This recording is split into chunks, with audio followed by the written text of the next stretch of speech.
Get started and welcome back everyone to the afternoon session.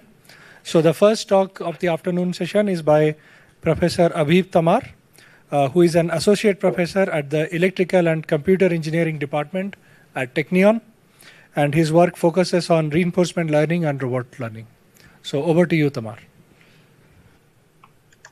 Thank you. Thank you very much for inviting me to speak in this workshop. So I'm going to talk today about something called the sense plan act loop, and I'll try to talk about why it's still relevant and what is deep learning relevant for it, and reinforcement learning in particular. So my research is, my long-term goal is to bring robots into our homes and into hospitals and everywhere where people live. And currently you don't see robots around except for maybe your vacuum cleaner. And the main reason for this, the main thing that's stopping us from deploying robots in human environments is that human environments are too messy, disorganized. They contain a lot of uncertainty, and robots need to kind of adapt to this uncertainty. We cannot program them in advance to know what they're going to face every single day or every single scenario. And maybe the classical way this has been approached in robotics, and this is the decades-old idea, is something called a sense plan act loop. And the idea is that the robot will sense the environment, it will have some kind of model of how the world behaves, and then it would be able to plan using this model a sequence of actions that are suitable for the current scenario in the world, and then it will act out according to its plan and take a few actions.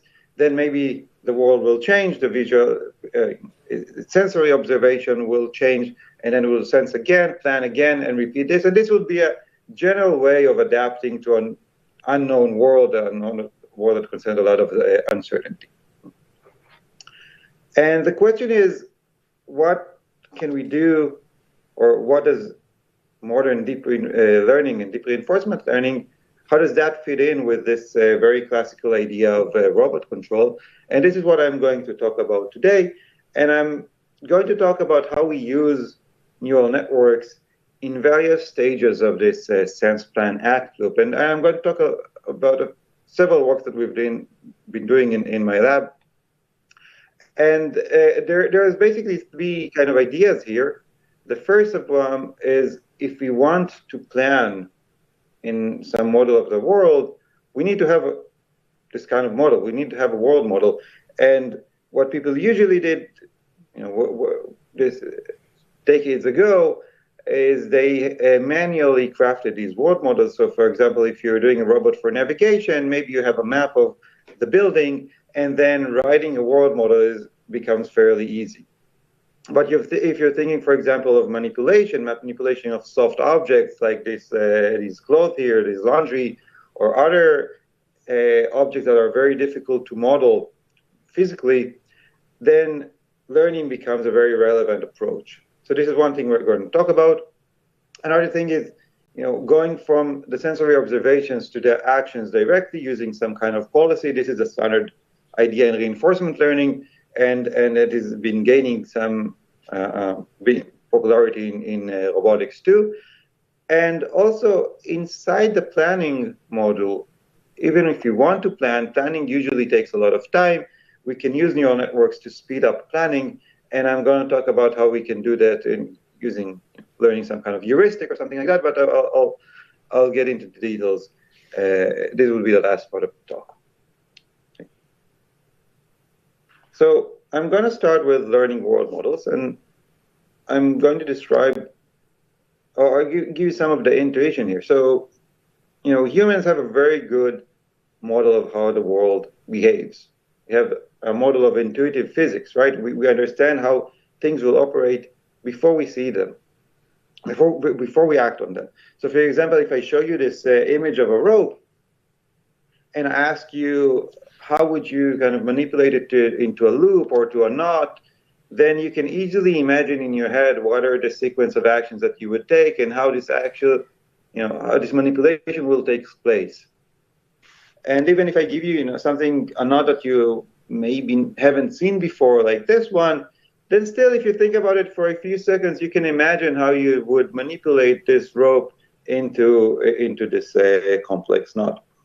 So we have this ability, we have a good world model, and we can plan in it, we can imagine how things will look like after we take a few actions, and we can also do this in a goal-based way. We can ask what are the actions that we need to do to get to a particular goal. And we thought that this ability of humans to predict and plan is something that would be useful for robots too. But the question is, how can we build these kind of world models that are, on the one hand, very expressive and can represent complex objects like this rope, but on the other hand, are also amenable to efficient planning. And this is something that we looked at a few years ago. This is work from 2018. And our idea is that we can use learning to build kind of a world model.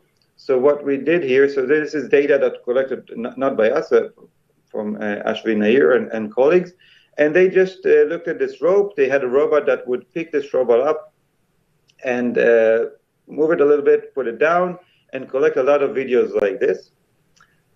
And what we wanted to ask is whether we can look at this kind of data and learn some kind of model of how rope behaves. So what does it mean for rope to behave? So in this case, a rope cannot, for example, split in two. It moves in incremental variations of its shape, and it behaves basically like rope, right? And the question we asked was, okay, if we get this kind of data, and somebody then gives us some initial observation, for example, the rope looks like this, and then some goal observation, for example, it looks like that, can we kind of fill in the blanks, filling the missing images that move from the starting observation to the goal observation, but in a way that actually respects the physics of the rope as it is portrayed in the data. So for example, we don't just want to morph between these two images, we want them to move in a way that the rope can actually be moved by the robot. And this has to be learned from data. I think maybe today this is much more popular using video generation models, but at the time this was more difficult to do. And again, we couldn't generate a complete video because we didn't have the compute power and the amount of data that people have today. But we could generate, for example, pairs of images, and this is what we wanted to use in our model. So the way we approach it is using deep generative models. So everybody knows what deep generative models are today. We used something that was very popular at the time called GANs, generative adversarial networks. Right now, nobody uses them because they're fairly difficult to train, and diffusion models are much, much easier. But still, I would like to describe how this works. So again, it takes as input some randomly sampled vector, Z, for example, from a normal distribution, and we train a neural network that maps this random vector into some observation, for example, an image. And the nice thing about these GANs was that people observed that after they trained them, if you interpolate between the latent vectors of different images, you get a smooth interpolation between the actual images that it generates. And this was on DCGAN, and this was on DALI 2. So basically, we thought that, okay, if we can, well, this latent vector Z actually captures what is in the image, and if we can kind of interpolate between the starting image and the goal image in a way that makes sense, then we would get some kind of a plan to move between the two images. Right? So the way again is trained is you have this noise and a generator that generates observations, and you have also another neural network called a discriminator that tries to tell if the image that you generated is a real image or a fake image, just a binary classifier. And by training these networks together, you're promised to converge to images that are similar to the data distribution. For our case, it was a little bit more complex because we couldn't just generate single images, because that wouldn't capture the physics of the rope, how the rope can change. So, and we couldn't generate videos because it was too difficult at the time, but we generated pairs of images. So we had this generator, it took as input a structured latent vector. This is called a causal infogram. This is the model that we designed, and it generates from it pairs of images. And the idea is that if this latent vector is structured in a way that it has a component for a state and a next state, then by moving between these states in the latent space, we can kind of do something like planning. I don't want to get into the details about this model because I don't want to train GANs anymore, and so you don't either. But the idea is that we can use video generation to do this kind of planning in the latent space. This is still very relevant. So these were some results from our NeurIPS paper at 2018, and we saw that we can, well, given an input image and an output image, we do this planning in the latent space, and then we generate images based on that. And we saw that this we really fill in the blanks in a way that actually makes sense. It kind of respects the physics of the rope as it was captured in data. And then in a subsequent paper in IISc 2019, we took this to we also trained an inverse model that takes this imagined trajectory, learns what actions move between these pairs of images, and then we can actually act this out on the robot. So the way this works is we first let the robot kind of play with this rope.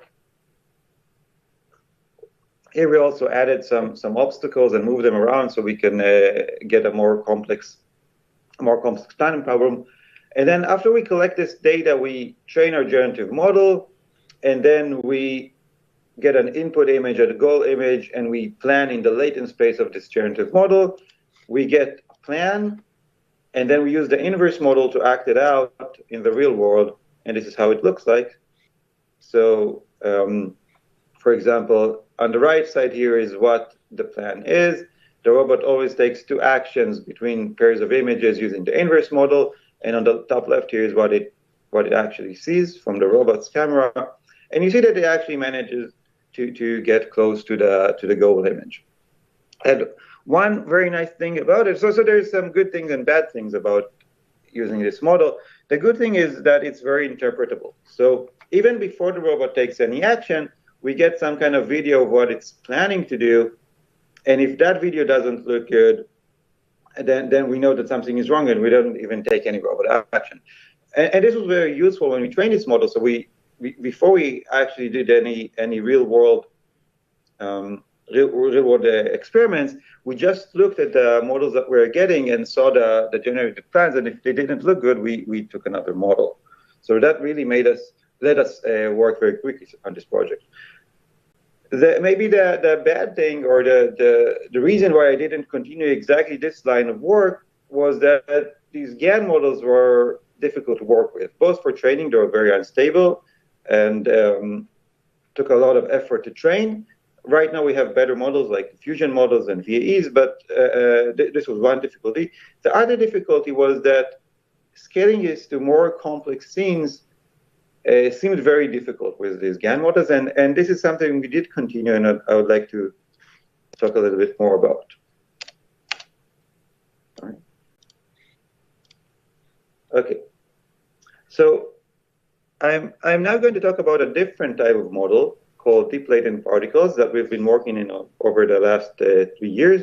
This was work that is led by Tan Daniel, who was a PhD student and now a postdoc at CMU. And one difficulty with these GAN-type models was that if we have many objects in the scene,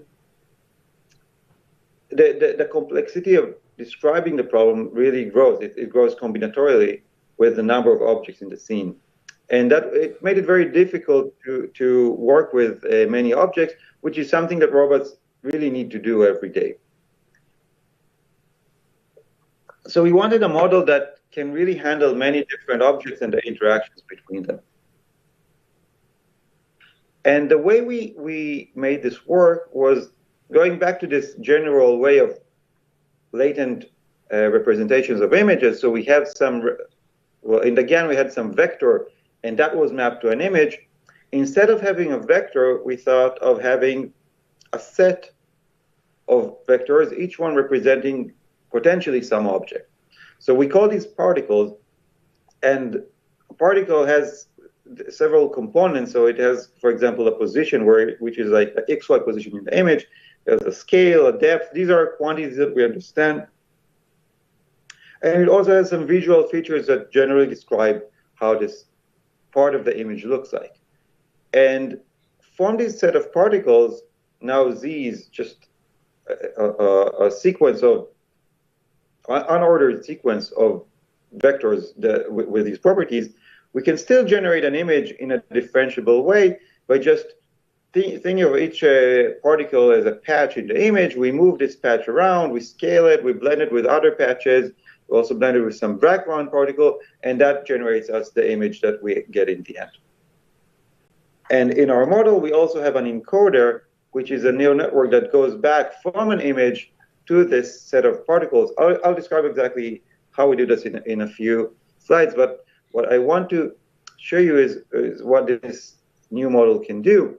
So we train this model on different data. So on the right here is what happens when you train it on faces of images of faces, and this is like a traffic camera with cars moving around, and the bottom is called Clever. It is different generated rendered objects in different shapes and colors.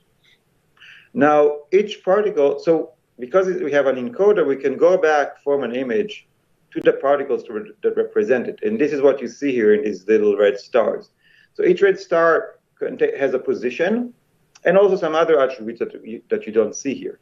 But because it has a position, we can, for example, ask what happens when we move this around and re-render the image, which is what you're seeing on the right. And interestingly, what this does really depends on the data. So for example, in the images of faces, when you drag this lip, for example, down, it moves this particle, but it changes the image in a semantic way. For example, it opens the mouth and exposes the teeth. If you do it on these images of cars that were moving, it just moves the car. And for example, here in these objects, it also moves the objects.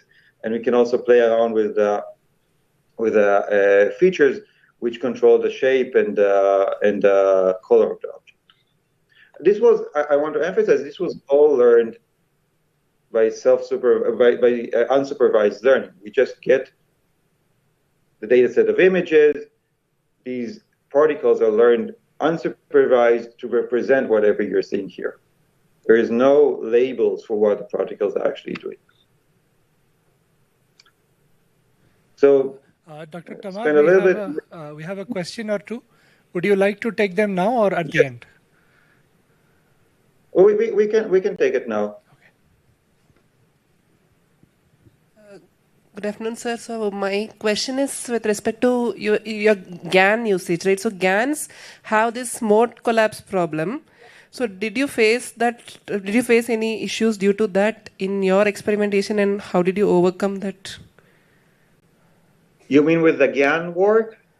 Yeah, GANs do have a mode collapse where basically if you have a multimodal distribution, it just learns a few modes, not the complete distribution per se. Like it doesn't truly capture the underlying distribution. So that is a property that's studied. So does that affect in your work? GANs have many problems. Mode collapse is one of them. They're very unstable to train. That's another. And I said, I think, we're not using GANs anymore. These are part of the reason. We didn't really see mode collapse because it's very, well, mode collapse is easy to see when you have like simulated data or two-dimensional data, then it's easy to see what the modes that are collapsing. But if you have high-dimensional data of rope, it's hard to really tell if the GAN is not generating some kind of the modes of what the rope can do or not. So very difficult to check for mode collapse. But still, GANs is a model that is very difficult to work with, and that's exactly what I said, that we're now using different models, which is what I'm describing right now. Does that answer your question? Yes, sir. Thank you. Right. Are there any other questions now? Okay. If not, let us continue. Dr. Tamar, please continue. Okay. So how does this model work? It's based on something called a variational autoencoder, which is different than GANs.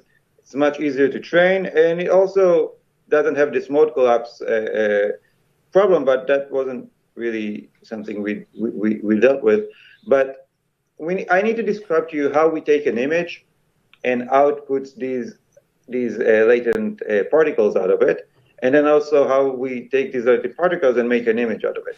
So the way we do it is we take an image and we have some neural network that outputs a fixed,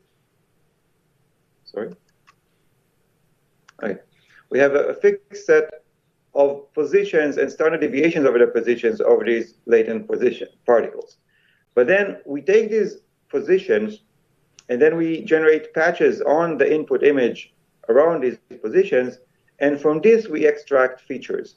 And the nice thing is that using something called SDN, is we can make this whole thing differentiable. So choosing a latent position, taking a patch over it, and then extracting features from that patch is fully differentiable. And we also have something called prior, which is a standard way of generating interest points in an image. And the way it works is it separates the image into patches, and it takes the most salient position in each patch. So this gives us a prior over where these particles could be. There are much more particles in the prior than in the posterior in the encoding we're getting. But then after we have these particles, we move them around the image and decode them into different patches, combine with a background particle, and generate the image. We train this using reconstruction. So we take an image, we break it up into particles, we reconstruct it back into an image, and we want the reconstructed image to be as similar as possible to the input image. So this is like an autoencoder, but it's a variational autoencoder because we also want the distribution over these particles that we're getting to be similar in some sense to this prior distribution over particles that we're getting from this standard saliency detection method. And there is some technical difficulty here because we need to compare sets of different magnitudes. So there are much more particles in this prior than in what we're getting. But we developed something called a chamfer KL divergence, which is a way of measuring this distance between sets of non-equal size. But basically, we combine the reconstruction error and the chamfer KL divergence to train this model. Now I'd like to show you some of the things that the model can do. After we extract particles from image, we can also train this model to predict what would be the next position of the particles or attributes of the particle in the next frame. And we can use this to generate video. So this is from a more recent work led by Tal Daniel. And here we took videos of this. This is called a clever data set. So it has these objects bumping into each other. On the left is the ground truth video. And on the right is our generated video. And the way this works is we get a few frames from the beginning of the video, I think 10. And from this, we predict all the other frames in the video just by predicting where these particles are going to be in the next frame. And then we decode an image out of that. And you see that it manages to capture very, I would say, intricate physical properties between these different objects in the scene. This is a different data set, still the same method. This is a two-dimensional data set called FIRE that tries for learning this kind of intuitive physics, and you see that it manages to understand the physics between these different objects. This is something that I find very interesting. So remember that earlier we had these images and we could kind of drag around the particles and see how they change the image. So we can do something like that also for videos. We call this what-if video generation. So here's, on the left is a ground truth video of these balls colliding with each other, and in the middle is our reconstruction. Now, on the right video, in the first frame, we just dragged this ball from the right of the frame to the left of the frame, and then let it keep rolling, let it keep predict. And you see that it predicts a completely different video that corresponds to what would have happened if the ball would have started on the left side of the scene. And this, we can do this because our model is very interpretable, because some of these particles have a very specific meaning, like the position and the scale and the transparency. But this, again, this was all learned unsupervised. Just because the way we decode the image from these attributes, that's what makes the model learn that this attribute is actually a position. We can do this with other properties. For example, here we change the yellow ball in the beginning to be a pink cube, and here we increase the size of the yellow ball, and we roll out the video, and you see that it actually learn to understand the physics between these objects colliding. Right. Now I'm going to talk about kind of a shift from world models to policies, but still using this DLP kind of approach. So one thing that works very well in robotics right now is to just skip all this planning altogether and just learn a policy that directly maps between the sensory observations to actions. And this is what we usually do in reinforcement learning, in model-free reinforcement learning. You all know this slide, but this is a reinforcement learning model. We have states, actions, transitions, policy, and reward. But the point here is that what we are learning is this policy that maps actions to states. When does this become difficult? So one challenge is if the state is high dimensional, for example, image observations.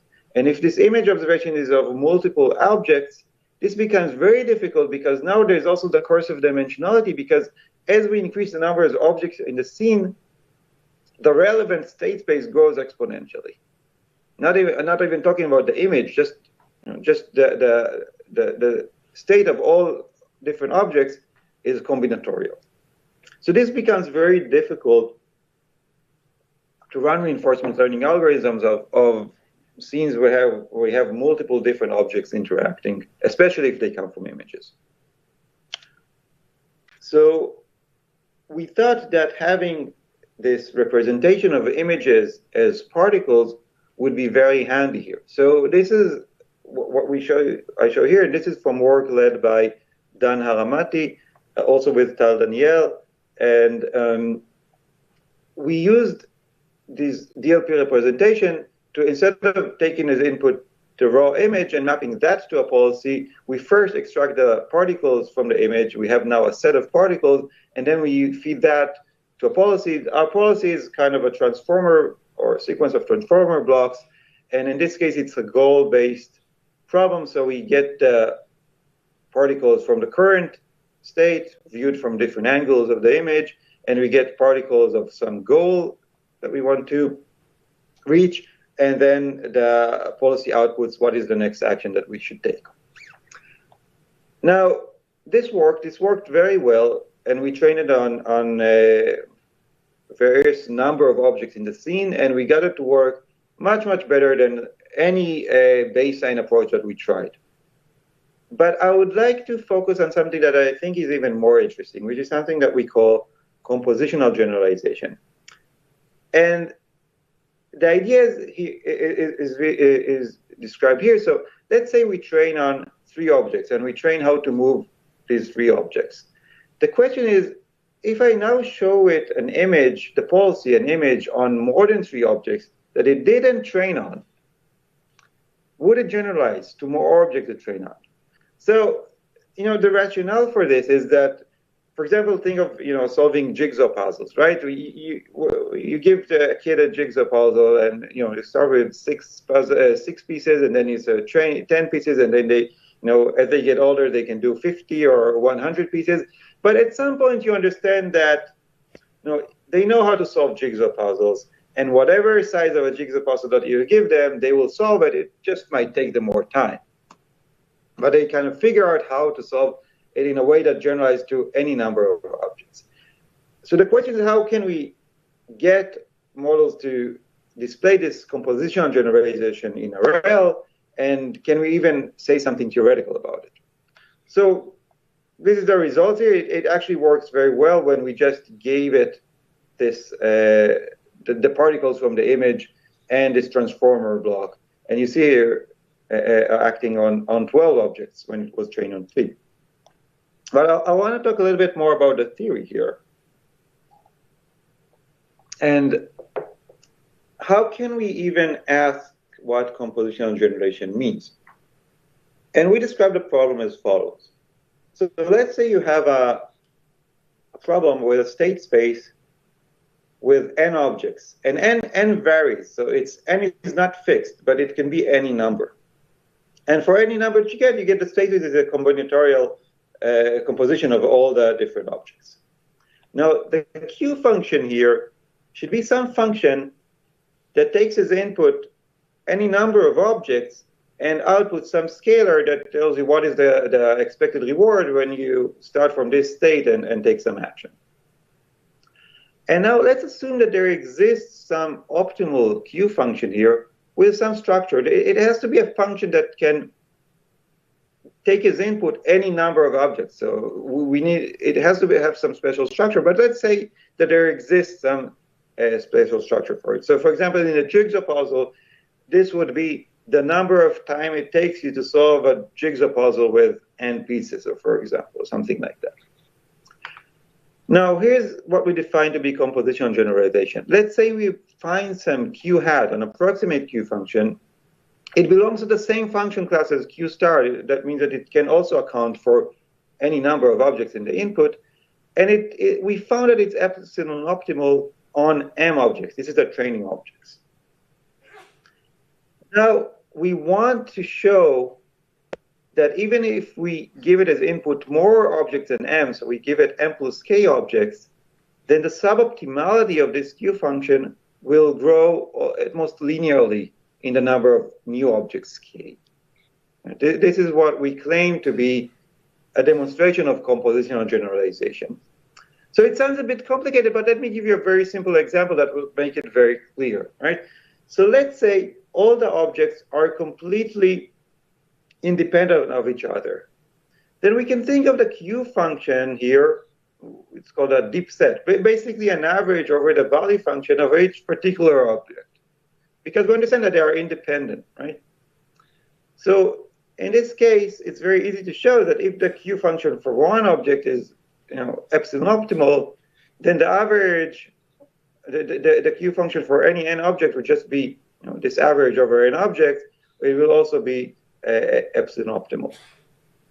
This is maybe a kind of a strange example, but here's a second example. If you just take a sum of the value function of different objects, still not interacting, this is maybe more what you think of if you had this jigsaw puzzle, but every piece in the jigsaw puzzle that can fit perfectly with every other piece. You just need to move a sequence of objects from one place to another, and this naturally grows with n, but the error would grow linearly. It would be just the sum of errors that you get from moving each particular piece. So obviously, the strength of a result here would depend on the function class for this Q. So it might be, if it's a very simple problem, then this function class Q can be very simple, like the deep set here, or the sum over value functions. And in this case, we expect generalization. But can we show that this holds for more complex function classes where there is some interaction between the objects? This is the interesting thing, right? This is the interesting question. And this is our result. And what we showed here is that a self-attention kind of Q function, that is what is self-attention? It's a weighted average over value functions of particular objects. This is what you see is the V here. but the weights in this weighted average can depend on pairs of different objects. So there is definitely some interaction between the objects here. But we show that if you have this Q function that is epsilon optimal, and there is and the weights are not too different, then we can show that this linear dependency on the error of the Q function for every k. And we also have with some more conditions on the problem, we can also relax this condition on the weights. So what does this theorem mean? It means that there is a larger set of problems that have this structure of a self-attention for the Q function that we should expect compositional generalization to happen. And this also gives some motivation for using a transformer as the Q function, which is what we did in our experiments.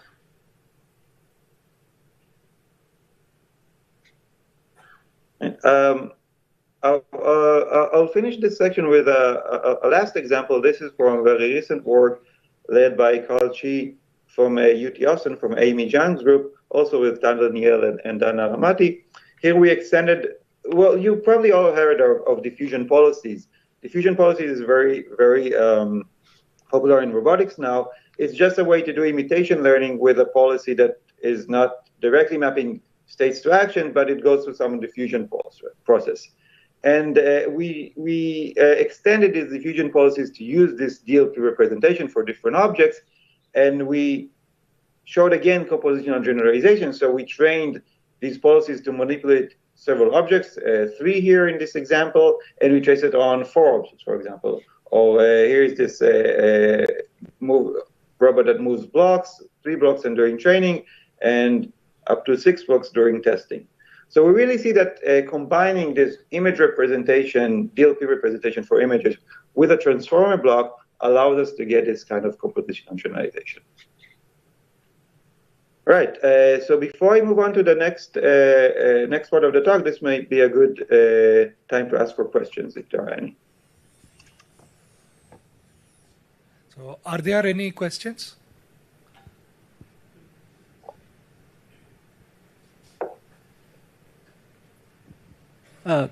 Professor Tamar, can you go to a slide on this generalization thing that you were talking, composition thing that you were talking about? Which slide? The theorem that you had. Yeah, this slide. Can you just help me understand what is Q star, Qi star, and maybe can you go over this theorem one more time? Yeah, of course. Okay. So we said that we have a Q function that has a particular structure, right? So the particular structure for the Q function, the true Q function in the problem, has this form. It is a weighted sum over functions V that depend on single objects in the scene. So V takes as input only a single object, right? Mm-hmm. Okay. But it's a weighted sum, and the weights in this sum, the alphas, are functions of pairs of objects in the scene. So we. So what is right? SI So over there? Is SI fixed or what is it? S is the state of a particular object. Okay, SI, there are different. Okay, so the state space is composed of n objects, S1 to Sn. Each Si over the object is a particular state of an object. So think of it as different cubes. Si would be the state of cube I, its position and orientation and color and whatever state that it has. Okay? Mm-hmm. And in order to calculate the optimal Q function here, I'm saying that the optimal Q function here is a very specific structure. It's a weighted average over some functions. V can be any function, but V is a function that depends on our single object. Okay? Okay. And then we take all the all the objects, we sum over for each object, we calculate the Qi. Qi is the Q of that particular object, and it's a weighted average over the interactions of that object and any other objects, and we sum all of this up to get one Q function for all of the objects. So if you think of a transformer block, self-attention, this is exactly the function that you have in self-attention. Okay? Okay. This is like these are like the keys, and these are the values. Values and keys is between this alpha calculates the matching between the keys and the keys for the object. That makes sense? No? Yeah, that makes sense. So now I have a follow-up question on the bound that you have. So in in your reinforcement learning thing, so usually the optimal policy is greedy with respect to Q star, right? So even though your Q hat and Q star may satisfy this bound, but the greedy policy with respect to Q hat could be quite different from Q star. So does that affect you in any way? That's right. We didn't look at that. So that's that might require an additional step in the proof to show that if Q hat is epsilon optimal, then a greedy policy with respect to it, we need to bound that too. Right. Okay. Yes. Thank you. So thank you. Are there any other questions? Okay. Looks like there are no questions at this point. So please continue. Okay, we have 20 more minutes, right? Is that correct? Yes, that is correct. Okay, thanks. Okay, so I hope that I convinced you that looking at the structure of the policy can help. That was the point of the last part. So now for the next part, I'm going to talk about planning and how we can use neural networks to improve planning. And this is a recent work from last ICML. This was done with colleagues at General Motors in Israel, and it's called Bayesian online planning. And let me first describe some motivation for it. So maybe the most popular planning algorithm today is Monte Carlo research, and the way it works is you have the model of the world. You can think of it as some tree search. There's a tree of what is the next state that happens after you take a particular action. So actions are edges in this tree, and states are these nodes. And the way MCTS works is it starts by the root of the tree. There is some policy for taking actions for exploring the tree. So what is the action that it's going to do along the way until it reaches some leaf of the tree. And once it reaches a leaf of the tree, we don't know how good that state is. So we need to have some way to evaluate it. So for example, in game playing what people typically do is run some Monte Carlo simulation of the game for, well, this node will be a position of, say, a chess board, and then you run some simulation of from this chess board onward until somebody wins, and then you evaluate if that was a good position or not. So maybe if you won, you get 1, and you lost, you get -1. And then you want to back up this information up the tree. So you want to make, you want to inform the tree that if it was a good move, then you want to, search along this direction more. And if it was a bad move, then don't go there. Something like that. So this is usually realized with some Q functions. So, for example, the Q function of a particular action is the optimal reward that I can get from playing that action and continuing until the end of the game. So for example, the Q function of this edge would be 2 + 3 + 4, which is the best we can have here. And of this one would be 4 because we have 0, and then 4, and then 2, right? And if we know the Q functions of node in the game, then we know what is the optimal action to take, and we can play the game optimally.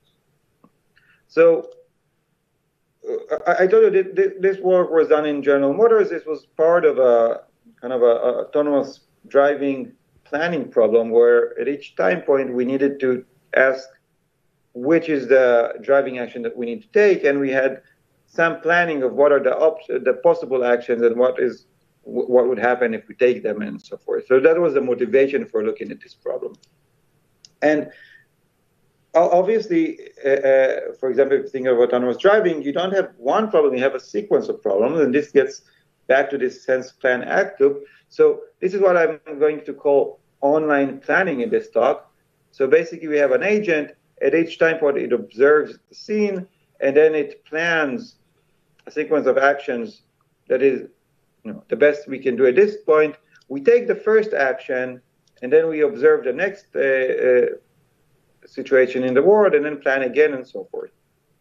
And in autonomous driving, we need to act fast. So we need this planning to be very quick, and and for this we can use neural networks.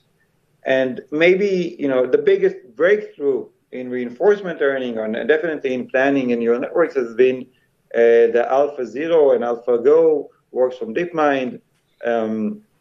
Also, at the same time, there was another paper that suggested shown here. But the idea is that we can use a neural network to speed up both how we search the tree and also what happens, how do we evaluate a leaf node during the search. So if, for example, we have a Q value, a neural network that outputs a Q value, then when we search a tree, we can direct the search to actions that have a higher Q value. And then once we reach a leaf node, the Q value can serve as an estimate of how good that position actually is. Now, if you know AlphaGo and AlphaZero, they don't really have a Q value. They separate out to a policy network and a value network. But in this work, we look at Q values, but it's basically the same, because if you have Q, you can extract a policy out of it, for example, using softmax. So that's not a real issue. But here's the thing, and this is what troubled us. So we had a relatively good neural network, and most of the time it worked fairly well, but there would be some situations where the Q values were very bad, very inaccurate, because there were some states that were very different from the training data, for example. And in this case, the planning was not very efficient.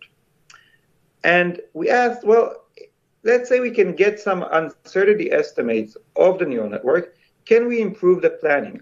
Right? So think of this point in the tree, and somebody tells you that the Q value for taking a left action here is 15 plus minus 10, and taking right is 20 plus minus 2. And what do you choose, right?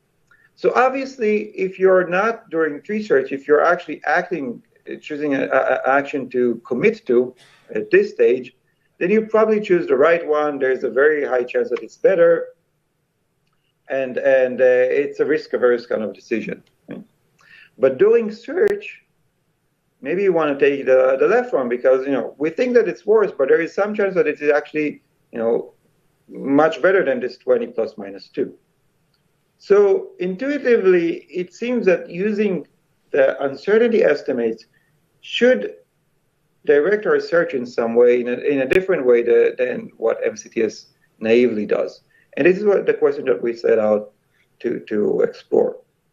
And well, you can probably come up with some heuristics on how to improve if you know MCTS, there is a UCT algorithm for selecting actions, and you can maybe think about some tweaks to incorporate the standard deviation in some way.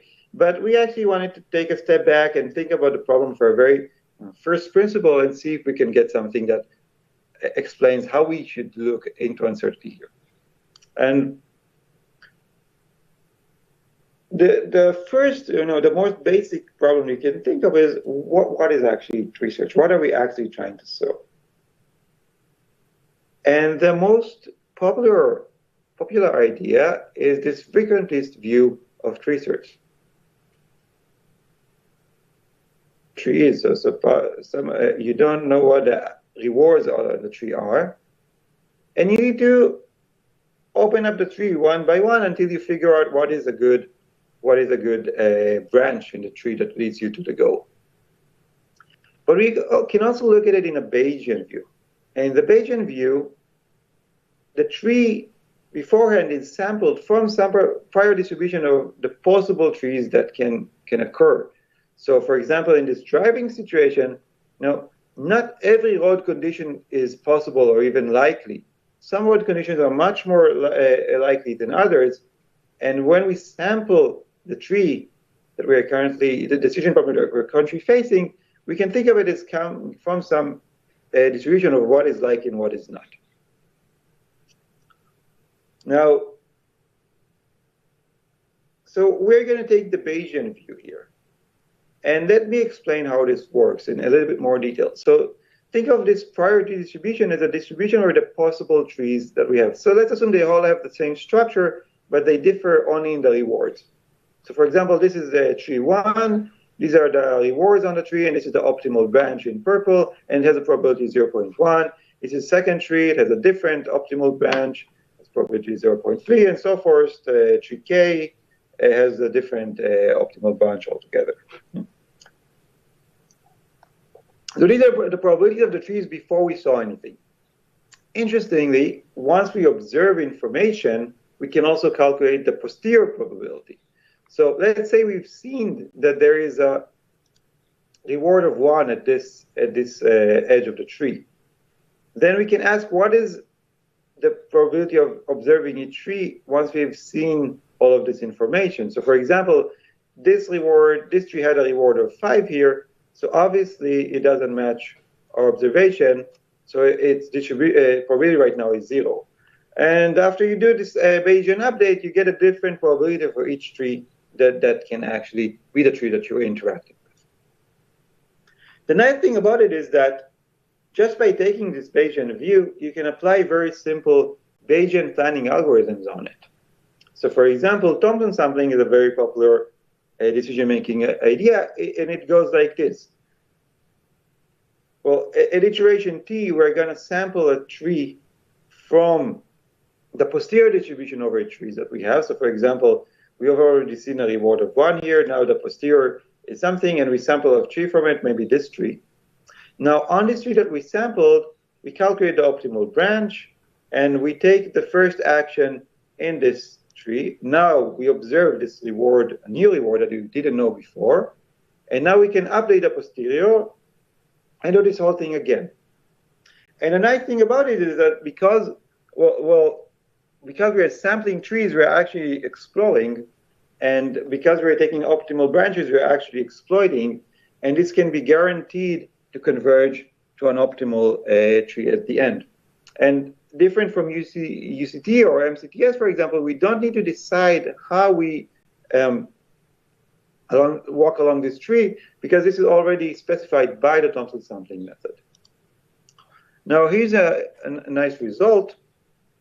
We calculated the Bayesian regret of this kind of tree search, and the Bayesian regret, basically it measures, after taking t steps from exploring this tree or interacting with the tree, what is the difference between the Q function at the root that you're deciding to take and the optimal Q function at the root. And remember, the Q function at the root is what we care about, because this is the action that we're going to take, and then research in the next step after we see more information. Okay, so the Bayesian regret is bounded by some quantities make sense. So the R max is the maximal reward, and the tree depth is H. So square root of t is standard when computing these kind of Bayesian regret guarantees. There are two factors that are interesting here. First is the number of edges, which is basically the size of the tree. So this can be very large. But this makes sense because you can always think of a tree where all the trees are the same except on the leaves of the tree. And there's only reward on the leaves. So you really need to explore the leaves. So because it's a worst case result, you'd have to have this quantity. But this entropy of the optimal leaf in the prior, this is the interesting part that I want to discuss. This basically says that if your prior is well behaved, so if your prior gives is very informative, so you know where to search, then you can actually make a very fast search over these possible trees. So you're basically looking for a needle in a haystack. But if you have a lot of information beforehand about where the needle is, then this bound really shows that you can actually exploit it. So this is very nice. And well, in the Thompson sampling that I showed you before, it's really not clear how you make an algorithm out of it. But here's another theorem that shows that how to implement this Thompson sampling. And the idea is that you maintain a distribution over Q values over each ed. And then we sample, you just sample from the Q values for each node in the tree for each action, and you just take the maximum one. And when you do the backup, you do the backup over the maximum order statistics over this distribution. So think about Q is now a distribution. You take maximum over A, so you think of sampling from Q, and then what would be the distribution over the maximum over the actions after you sample. So this is well defined, and it can actually be approximated very efficiently in code. And we have a theorem that shows that under some assumption, this very simple research algorithm is exactly the Thompson sampling over complete trees that I just showed you a few slides ago. And now we get to the interesting part. And if there's one slide that I want you to take home from this talk, it's this one. So we started by these neural networks, and we wanted to incorporate their uncertainty in the decision making. And then now, if we just understand that what the neural network gives us is the approximate posterior, just the distribution over these Q values in the posterior, then if we run Thompson sampling on it, then the uncertainty is automatically accounted for. Right? So just Thompson sampling using these Qs as a neural network output with some uncertainty estimate already takes care of how to balance these uncertainties in a way that will search the tree as efficiently as possible. And I think this is very nice because we started from a different first principle that takes into account uncertainty, and we got into an algorithm that actually takes it into account very nicely. So how can you do this in practice? So you just need your neural network to also output some uncertainty. So for example, you can output the mean of Q and its standard deviation, for example. And if you train it on many different states and many different tasks, you expect that this standard deviation will, in some sense, be related to how certain the neural network is. All right, I want to show you some experiments. I don't have a lot of time, so I'll go over this quickly, but I wanted to give kind of the main ideas. So we trained this on the procedural generation benchmark, the PropGen benchmark, and this is a benchmark for generalization in RL. And the idea is that you train on a bunch of tasks, for example, mazes, a finite set of mazes, maybe 200 mazes, and then you can also test the policy or the planning on test domains that weren't in your training data. And we thought that this would be a very nice test bed for these algorithms because the uncertainty should be small on the training domains, but large on the test domains. And there are different types of games like this maze, and this is called a leaper. It's basically like Folger.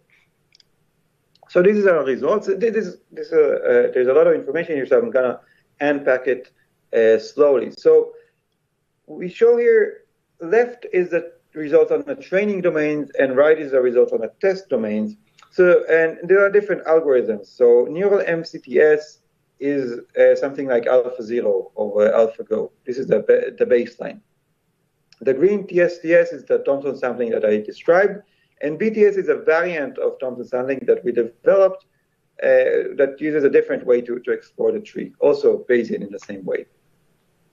And these two are other variants from the literature. The first thing to notice is that on the training domains, all of these methods are roughly comparable. This is because there is really no advantage to the uncertainty estimates because they are small. We've seen all these environments in training. We know that the Q values are accurate, and we don't need to do much. The story is very different on the test domains, and this is very nice. So this is the baseline, neural MCTS. This is Thompson sampling, and this is the more performant variant. And you see that, well, the only difference between the algorithms here is that they have exactly the same neural network for the Q values. They do action commitment in the same way. The only difference is how they use uncertainty to explore the tree. And you see that you get a very large advantage from using uncertainty here. So one thing I want to note here is that these uncertainty that you see here for these variants are ground truth uncertainties.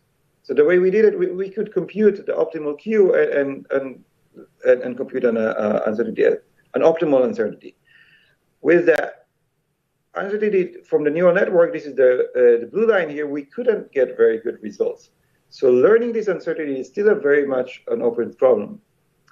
In a different domain, the Leaper one, we could get much better results with the learned uncertainty.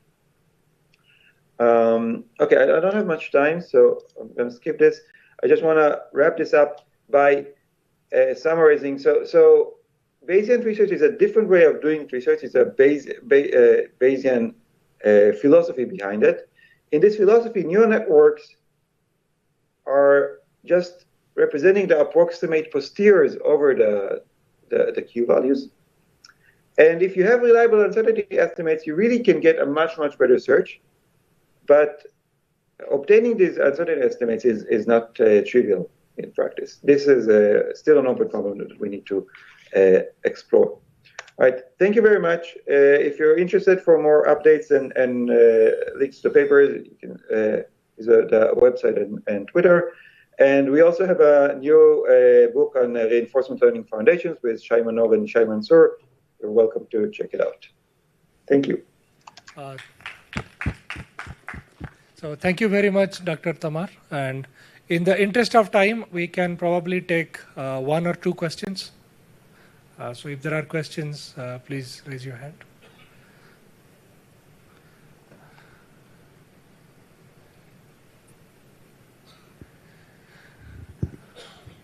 Okay, so looks like there are no further questions, but if any of you have any questions, you may kindly get in touch with the speaker. And with that, many thanks to Dr. Tamar for talking about his work, and let's move on to the next speaker. Yeah, thank you. Thank you.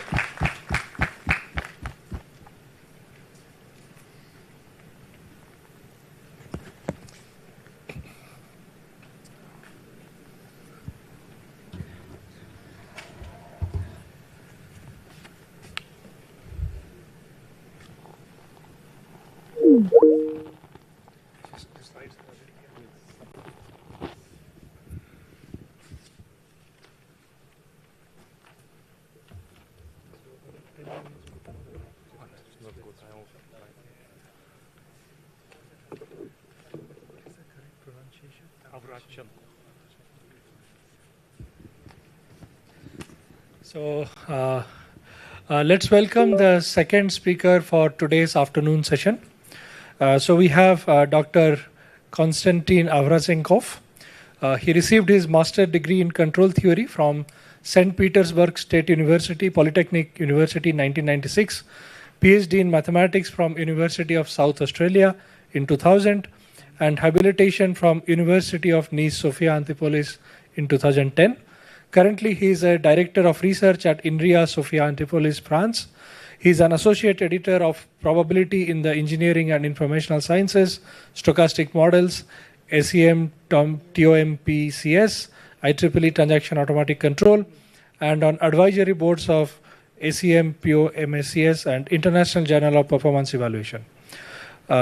He has co-authored 2 books, Analytic Perturbation Theory and Its Application, published by SIAM, and Statistical Analysis of Networks, appeared in Now Public Publishers 2022, as well as more than 200 articles.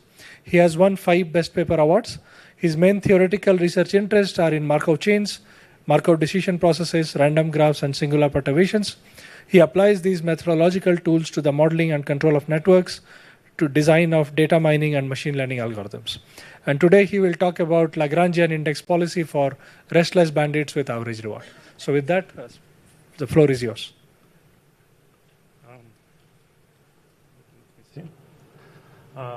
Hello. It works, right?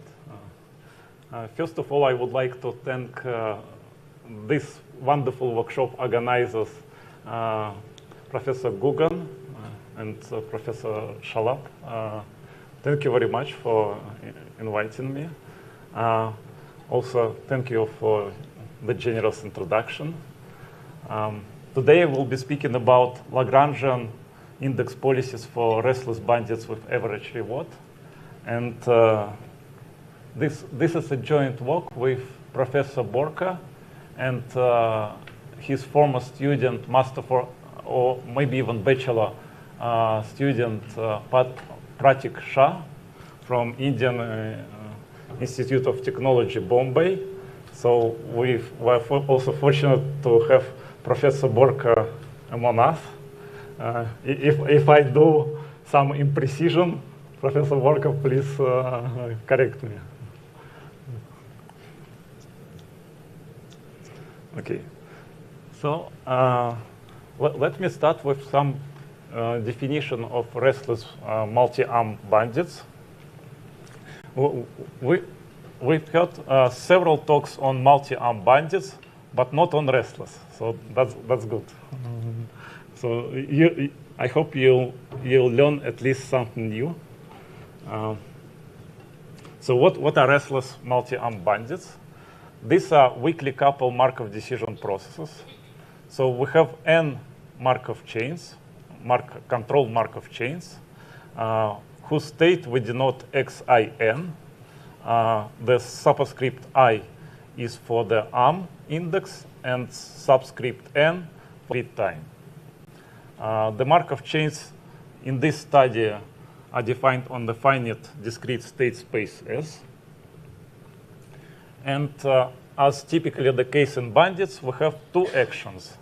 Say action 0 corresponds to a passive action, and action 1 corresponds to active action. Each arm, each Markov chain evolves according to control transition kernel. So if the current state is K and we take control U, then the next transition, then the arm I transitions next to state J, of course with probability P. As always in MDP, we have per stage rewards. So we denote here the reward by small r, and it's a function. I think it stops the point. No, the point is there. So the reward is a function of state x and control u. So small r are immediate rewards, per stage reward. And what we're interested in optimizing long-run average reward, which is defined by the following Cesaro limit. So we want to optimize the Cesaro limit of the sum of the rewards from all n arms. And we have an important constraint. So constraint says that we can activate only capital M arms out of n available arms. In other words, if our control 0, 1, the sum of the controls should be equal to m. So of course, maybe I first mentioned this result. Of course, this system can be viewed as a single MDP. The only problem with this single MDP that we have exponential explosion in the action space, right? So we have 2 to the power n possible actions for the total system. So this system is actually very hard. It's even harder than NP hard problem. So it belongs to the space, to the P-space complete hardness problems. Despite its hardness, there are many applications of this important model. So let me just mention a few of them. So one practical application is application in data centers. For those who are familiar with queuing theory, which could be just reinterpreted in terms of scheduling queues. Let me give the simplest possible example of this. So we have n queues and m available servers. Tasks come to the queues with certain rates. And our problem is to place servers at any given time slot in front of some queues. So we have to optimize the placement of servers. Another application of which I'll be speaking in more details towards the end of my talk is about updating distributed database, or in other terms, optimization of the metric age of information. So this I give a bit in more details towards the end of my lecture. Then there's quite a plethora of works on resource allocation in wireless networks using restless bandits. And another very important application is application to clinical trials. This is very important application, and also let me mention a few words about this application. So typically you have two treatments, and you apply these two treatments to n patients, and you want to see which treatments perform best, right? But even though you apply, maybe you even compare treatment with no treatment, right? So, but whatever you do, you choose a treatment or no treatment, typically the state of patient evolves in time. So this is why restless multi-arm bandit problems are very pertinent to this application of clinical trials.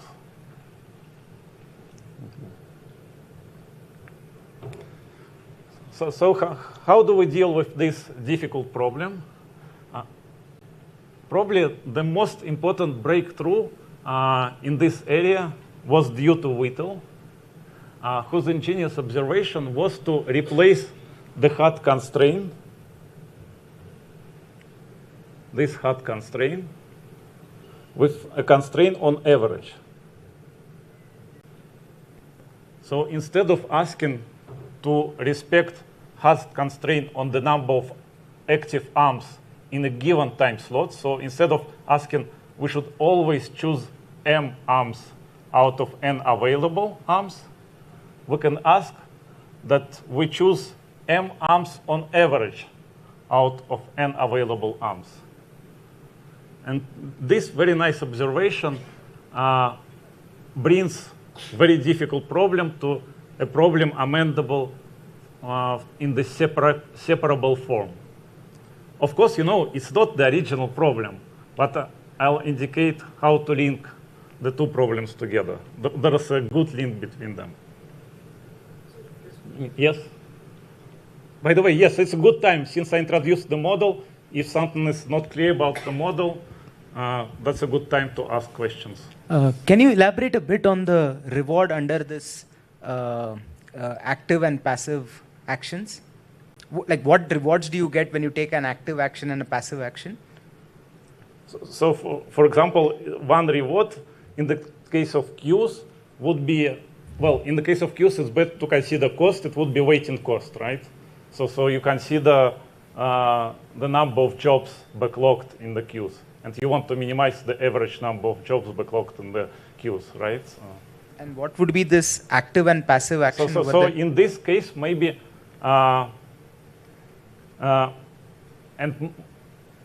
in this case, and maybe in some queues, it takes more time, right, to serve this queue.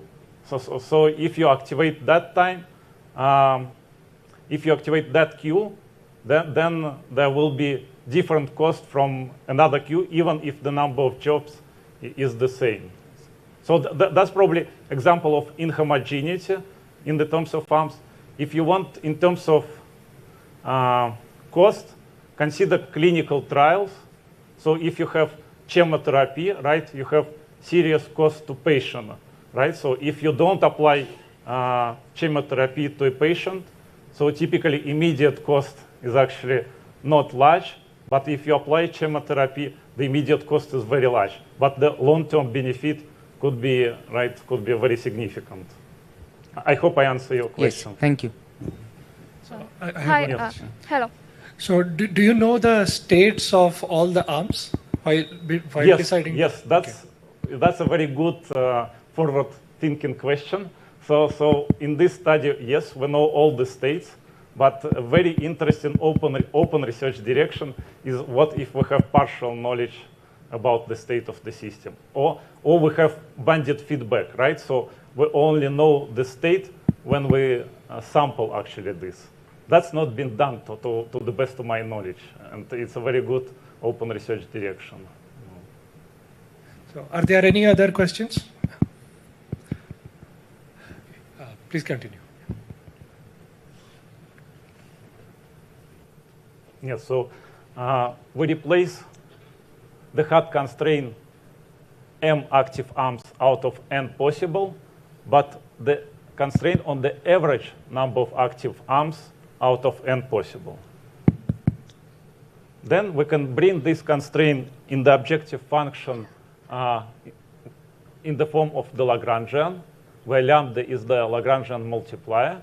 And you see that this makes it separable, right? So then we don't have constraint anymore, and we have just a sum, simple sum, in the objective.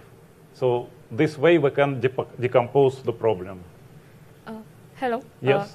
I have a question. So Yes. basically, why do you need equality constraint? You can even have that constraint less than or equal to m, right? Then even then. Yes, that's a good question. It's not so much difference.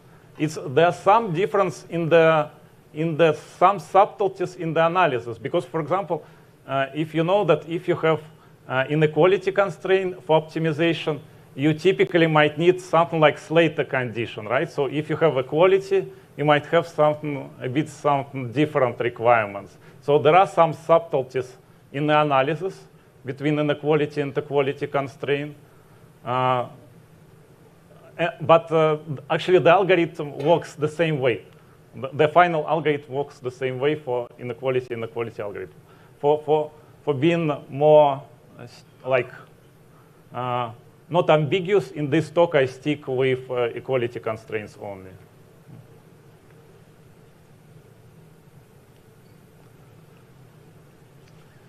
Yes, so what we do, we decompose this Lagrangian objective function, and this leads to actually to n separate dynamic programming equations. So since we consider average reward, for each dynamic programming equation, we have this set of unknown variables, the vector of v values, and the average reward for the ith arm.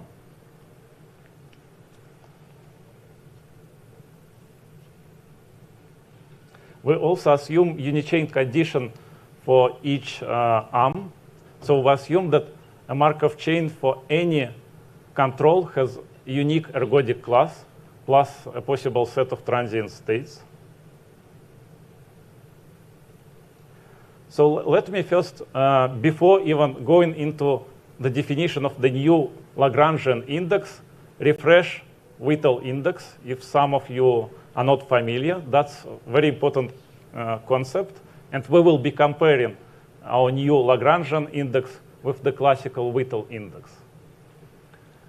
So this Lagrangian value, lambda, can be considered subsidy for passivity. So if you permit a joke, what is Whittle index? I think most of us, especially senior researchers, I know that Professor Worka definitely loves his job. And unfortunately, he had to retire, very unfortunately for all our community. So, if you ask me what is the intuitive definition of the Whittle index, it's a salary which state should give to me that I stop working. So that's I would say, a very intuitive definition of the Whittle index. We'll go in more formal definition soon.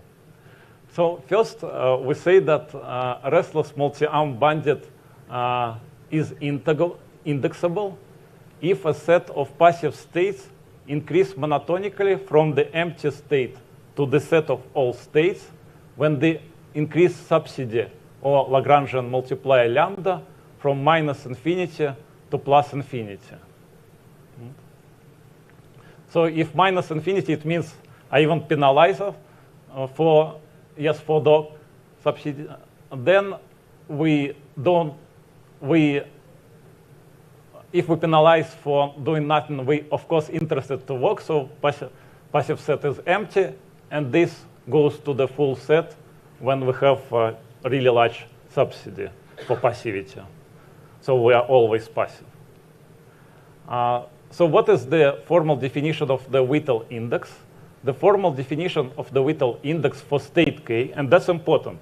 Each state K has its own Whittle index. So Whittle index lambda star of state K is such a value of lambda for which both active and passive modes are equally preferred. Or in mathematical equation terms, we need to satisfy the following equation.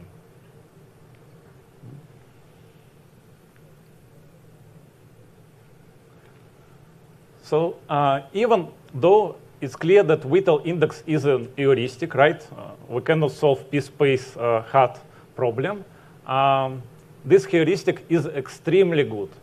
So its goodness is verified by a large number of numerical applications where it performs very well, but also by theoretical results. So this is what I mentioned. There's actually theoretical substantiation how good is Whittle index. So the Whittle index under some natural conditions, I don't know now into detail of this condition, but if you are interested, I can explain to you these conditions after the talk. I think it's a topic of a talk in itself. So under natural conditions, the Whittle index is asymptotically optimal. So it means that if we keep the ratio of the active arms and the total number of arms n fixed, and move the number of arms n to infinity, then with applying a Whittle index, we actually obtain the optimal control. So that's a very nice property. However, what is the problem of the Whittle index? The problem, of course, for many applications that we require a full model knowledge, right? So in many applications, data centers, clinical trials, wireless channels, we don't know full information. And we would like to do something in the absence of full information. Let me see how I go on time. Can I ask a quick question? Yes, that's a good time. Yeah, yes. Yeah, and I drink some water in the meantime. This side. So in this Whittle index-based approach, you are only ensuring that on the average, the number of arms pulled is m, right? No. Sorry. Maybe I put that slide relevant to your question a bit further. So what is the Whittle index? You have Whittle index for each arm, right? In fact, you have Whittle index for each arm and each state. So suppose arms like arm 1 in state K1, arm 2 is state K2, etc. So you have Whittle index for arm 1 for state K1, Whittle index for state K2 for arm 2, etc. So what you do, you sort the arms with respect to Whittle indices in decreasing order of Whittle indices and take top m arms with the largest Whittle indices.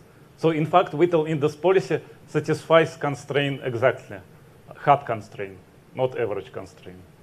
And when you say it is asymptotically optimal, it's this Whittle index policy. No, it is optimal with respect to which problem? The one with the average constraints or one with the true one? We've had one. I see. Yes. So basically, what you do a fluid model, and so fluid model is already a relaxation. So it's an upper bound, and clearly, since Whittle index is a heuristic, it's a lower bound. So in fact, luckily, it turns out that the true optimal is sandwich between the fluid model and the Whittle heuristic. So by doing this sandwiching, you show actually that Whittle index policy is asymptotically optimal. Yes. Whittle index like a priority number or It is priority scheme. In fact, if you know Simi rule in queuing, in scheduling queuing, so yes, it goes, in this case, it goes to static Simi rule priority. And so in some cases, it's exactly priority rule. But it's dynamic priority, right? In general, it's dynamic, not static. So in Simi rule, it goes back to static priorities, but in general, it's dynamic priority scheme.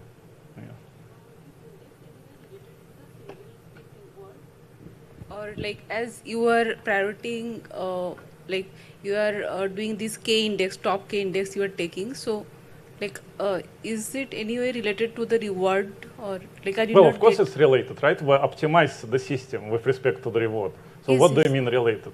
Yes, simple answer, yes, of course it's related. Yeah. So this, how this indexing thing is related to the so we solve this, reward structure? Yes. So we solve this equation, right? And reward is here. So rewards in the passive state and active state here. So since we solve the system, of course, the solution depends on the rewards. Okay, and index here is the K. But there's no like simple answer, right? So proportional to the reward. It's not simple at all. Okay, yeah. Yeah, got it. Yeah, thank you. It's okay, right? Yeah. Yes.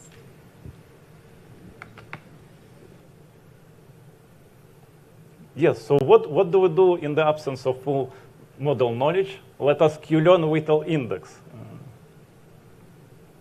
So how do we do this? We actually first Q-learn Q values. And this is the classical, by now, this is really classical dynamic programming equation for the Q values. And what we do, we first do relative value iteration Q-learning for the Q values. And it's actually very well planned that the talk of Professor Borka was yesterday. So I think Professor Borka gave very nice explanation of relative value iterations, Q-learning relative value iterations. So what we do on the fast time scale, we do just that. We do relative value Q-learning, where the rewards are given in this way. So for the passive state, it's as before, but for the active, for the passive control, it's as before, but for the active control, we just add lambda. And then we do the standard relative value Q-learning. But then we need to solve this equation to find the value of the Whittle index. And this we do on the slow time scale. So on the slow time scale, it really resembles like feedback system. So if we take too much action, yes, we increase subsidy for passivity. And if we do too little action, we decrease subsidy for passivity. So it's really like resembles very much standard feedback control scheme. What is K hat here? So K hat is the state for which we learn a Whittle index, right? So for which, because for each state, we need to have its own Whittle index, right? So we need to learn Whittle index for each state K hat. And why I'm using hat? Because there are also states for Q values, right? So Q value is a table, right? So it's table state actions. So there are many states, actions, but we learn Whittle index for a particular state. And another drawback of the Whittle index, which will be actually rectified by our new Lagrangian index, is that for each state K, we need to learn a separate Q table. That's a big disadvantage, right? So actually, if we have n states, we need to learn n different Q tables. And this is in the case of homogeneous arms. So if we have heterogeneous arms, you need to multiply this by the number of arms. But this actually disadvantage of learning Whittle index will be mitigated by the new index. So I think I should have put this slide before, because Gugan asked me the question actually about this slide. So this explains how do we do, how do we choose actions. So we do it during Q-learning process, we do it in epsilon greedy fashion. So with 1 minus epsilon probability, we sort arms, as I said, in decreasing order of the estimated Whittle index lambda n, and then render the top m arms active, and the remaining arms are passive. Or with probability epsilon, we run the active m random arms, now random arms, chosen uniformly and independently, and the remaining arms are passive. So this is how we apply the policy. And we have the following result about almost sure convergence of the Q values and the Whittle indices.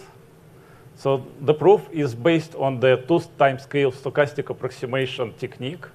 And what is really in the core of this proof is the verification of the stability of the iterates. So as some of you specialists in stochastic approximations know that the most tricky part is often to verify the stability of iterates. And to verify the stability of iterates, we use very helpful result by Professor Shalab, which is given in this paper. So basically, for the 2-time-scale stochastic approximation scheme, you need to check 4 conditions. Actually, for us, it took some effort to check this 4 conditions. But once these 4 conditions are checked, the rest is easy.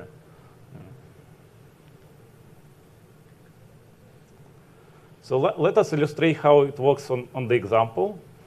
In this example, we have kind of, so this is a rolling example. So we can roll the process around the circle. So we can roll either clockwise or anti-clockwise. And we get some specific rewards.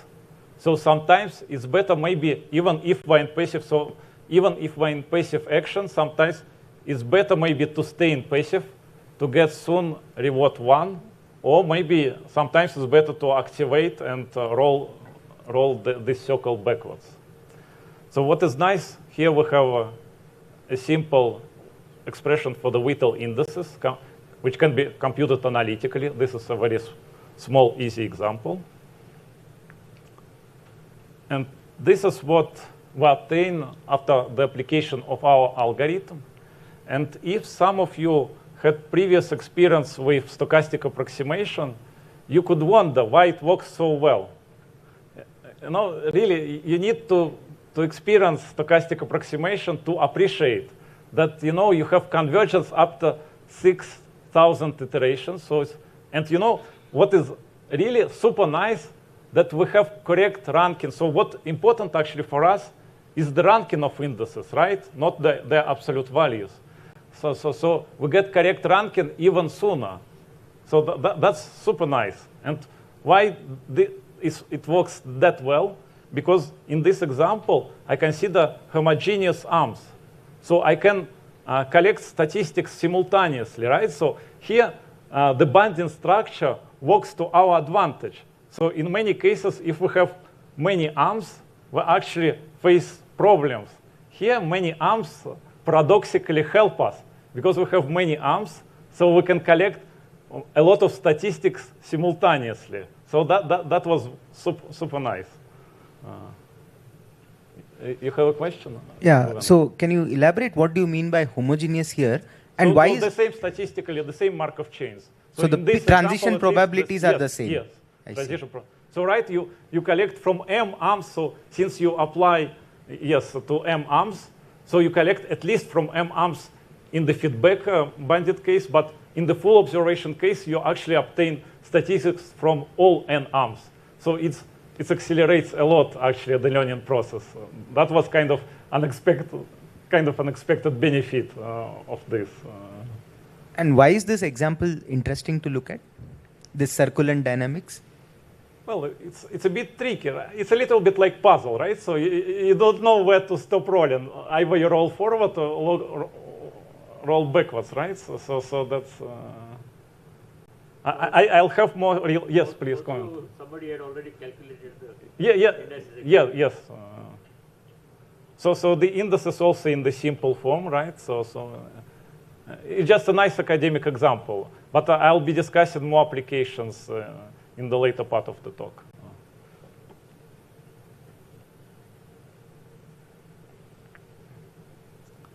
So what are possible issues with the Whittle indexes?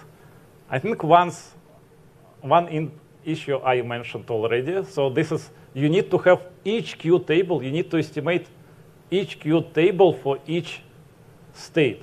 So that's really takes a lot of memory. But there's one more issue. So any guess from students? Just to be sure they're awake.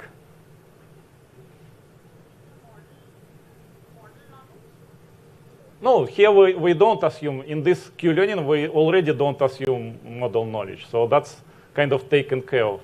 But there's one more issue, which, exactly, very good. So I guess your professor should give you good grade in the class of the Markov decision processes. Very good.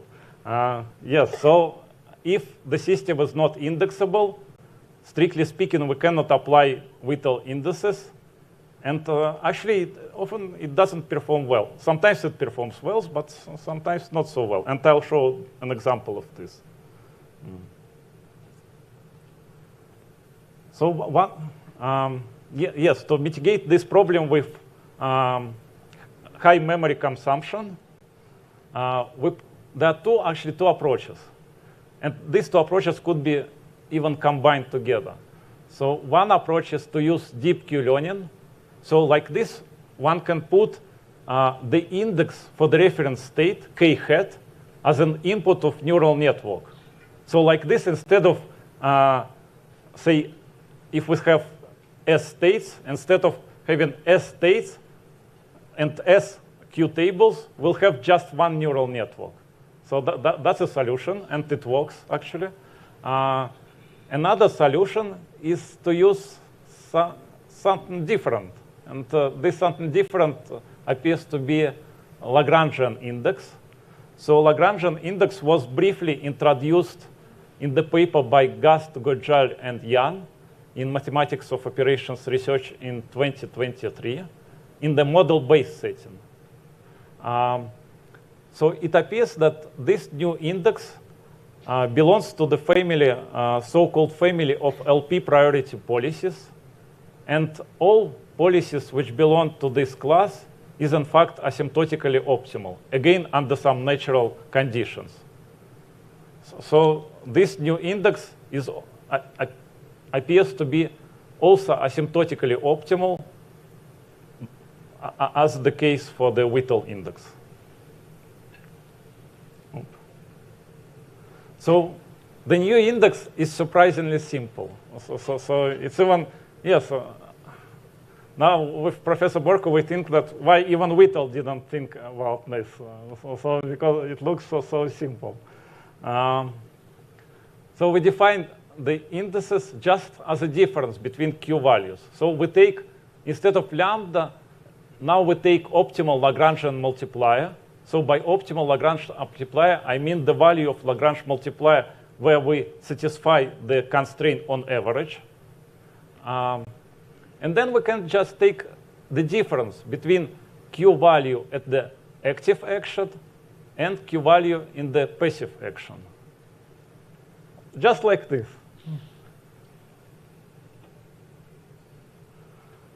So then actually not much changes for the Q values. It satisfies the same dynamic programming equation, to which again we can apply relative value iteration Q-learning. And how do we learn this optimal lambda star, optimal Lagrange multiplier? We learn it also by this simple iteration on a slow time scale. So this is again the same idea of kind of feedback control. So one disadvantage of equation 12 is that we need to use simulator. Why? Yes?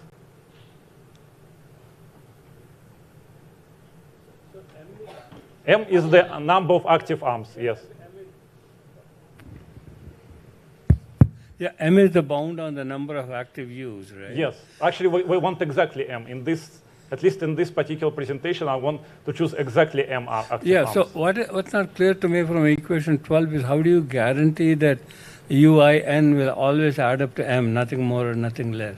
No, actually they shouldn't add to M, because if you add to M, nothing changes. That's exactly what I want to say. So you need to add simulate, you need to use simulator to have in the simulator use sum of U's different from M. Because if you have M, nothing changes, right? Right. So that means that sometimes lambda star n plus like 1 epsilon can be... greedy, you use epsilon greedy, right, for the learning. No, but my question is, in this equation, lambda star n plus 1 can be less than lambda star n if the summation is negative? Yes, of course. So the lambda is not a monotonically increasing sequence. No. It can go up and down. Yeah, yes, and I think in my example I'll show it goes up and down. Oh, yes, of course. Yeah.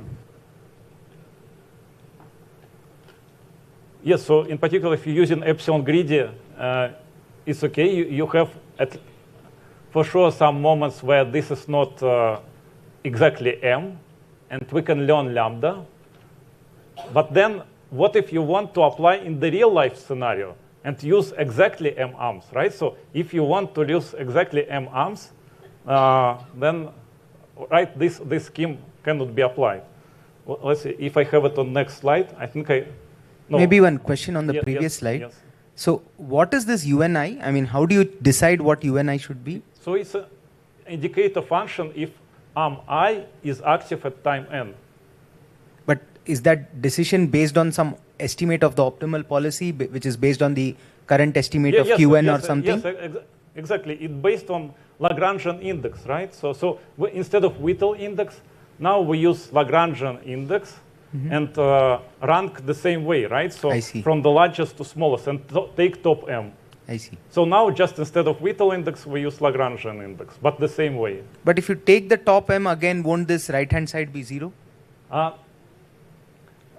No, we have, yes, exactly. This is the problem if you don't have simulator, right? So in the simulator, you can do, maybe it will be more clear if I explain first next how you do. So you choose, you can always choose virtual actions. Right, so maybe first I explain the second policy, which is more clear. So we choose the control U according to epsilon Lagrangian index policy, and then we choose virtual actions according to Q values, right? We choose, so then we don't satisfy hard constraints. So if you see, right? So if Q1 is greater than Q0, we put U equal to 1, and if Q1 is smaller than Q0, we put to 0. So in this case, we don't worry about the hard constraint. And then, yes, we don't have this problem when sum of U's is equal exactly to M.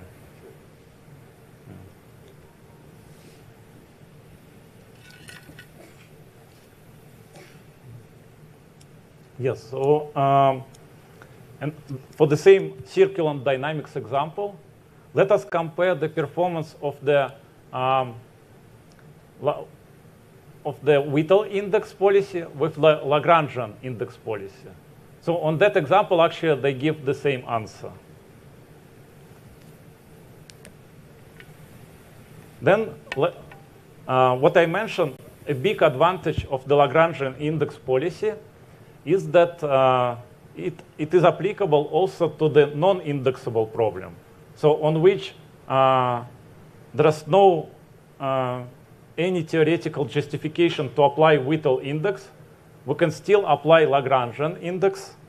And as you see in this, so this is an example of non-Whittle indexable problem from Gast, Godjal, and Kuhn from another paper of Gast and Godjal. And in this example, we see that the new index performs significantly better than the Whittle index policy. So in this example, this is not Whittle indexable example. And there was a question if lambda can oscillate around the value. Yes, yes. In this example, lambda can oscillate, indeed. Okay, so now, how many?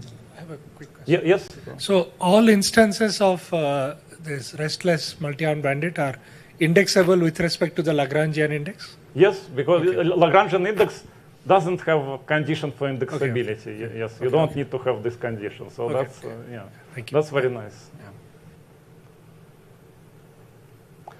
So now let us consider a bit in more detail application to restart model, and this restart model can model, for example, just update of the distributed information sources or tracking updates in distributed database. So just a typical example, we have a crawler, say a Google search crawler, which goes around and crawls various servers. And the question is, how do we schedule the server with respect to, how do we schedule the visit of crawlers to several web servers? So suppose our bandwidth has capacity to download new information from M servers out of N servers. So now we are exactly in the framework of the of our restless bandit problem.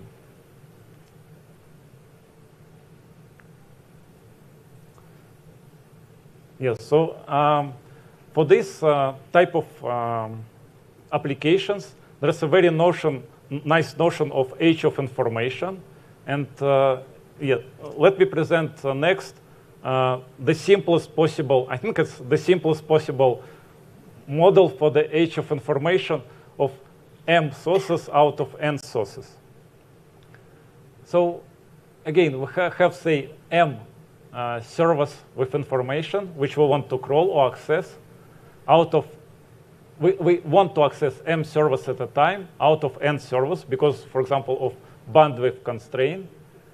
And we assume that if this probing device access server I, it succeeds with probability pi.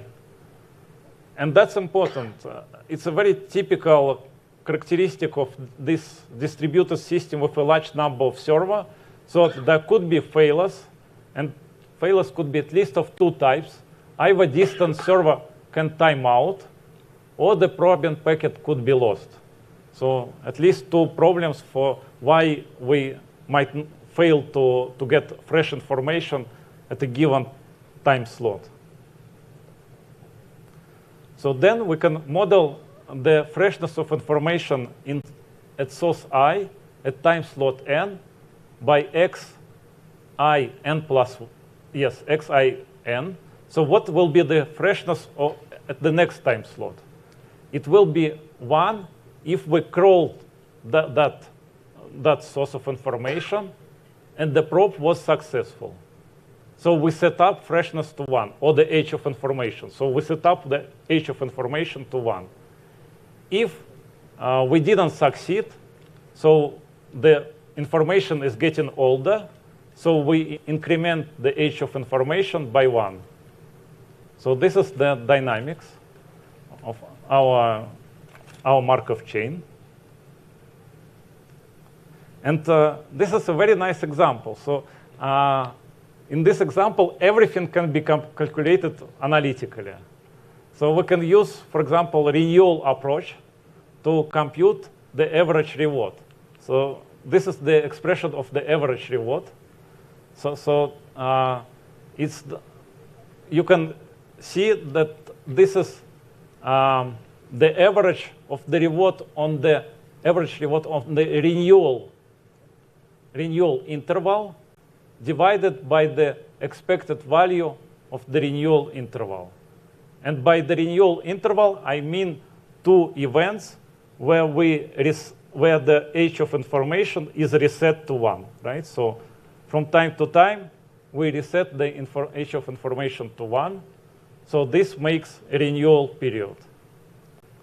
But, so that helps a lot in the computation of various quantities.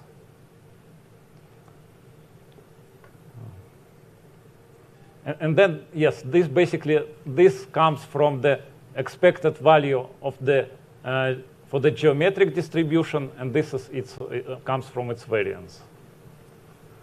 You have the first, yes. So as always the case, the optimal policy is to do nothing until a threshold, x bar, and then apply action. So x bar here is the threshold. So yes, you have, in fact, you have kind of 2 stages. One deterministic stage in this renewal process, and another random stage, which comes of possibility of failure, right, of getting new information. With probability P1, you succeed, but with the complementary probability, you fail. WI is the value of the source. So sorry, I didn't mention. So some sources could be more valuable to you than the others. So based on actually exact analytical computations, we can come up with the exact expression for the Lagrangian index in this example. It's a 3-line formula. It's not maybe too simple, but also it's not too complex. And the advantage of this approach is that you really can do reinforcement learning with structure awareness, right? So actually, one of the major personal recommendation to those who want to apply reinforcement learning, just, if possible, don't take a standard Q-learning or standard DQN and apply to your problem. First, see what can you take advantage of a structure of your problem.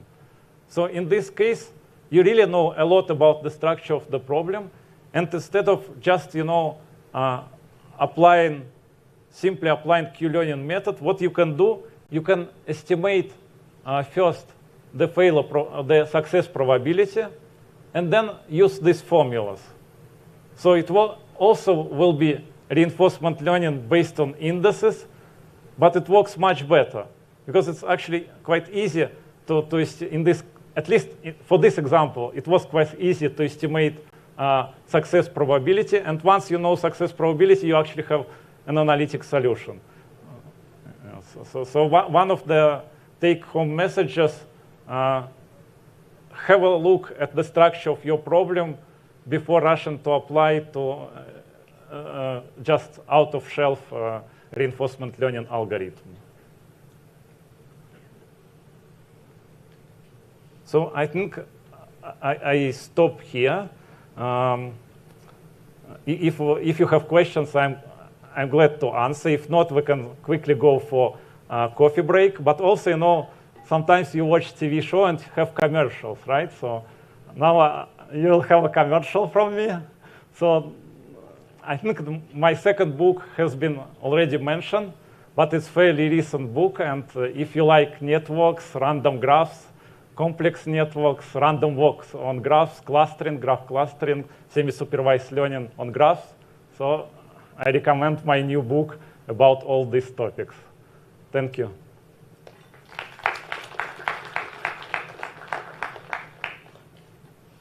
So thank you very much for the nice presentation. Are there any questions from the audience? So I have a follow-up question for the inequality constant. Which constant? Inequality constant. When you define the restless multi-arm bandit problem, you mentioned the equality constraint. Which sorry, equality constraint. Equality constraint. Yes. So for equality constraint, you vary the subsidy from -infinity to yes. We know that optimization, if we have a quality constraint, there's no constraint on the Lagrange multiplier, right? Yes. So if it would be the quality, you should have, say, positive Lagrange multiplier. That's what I wanted to ask. Yes, indeed, it's the case. Thank you. Hello, sir.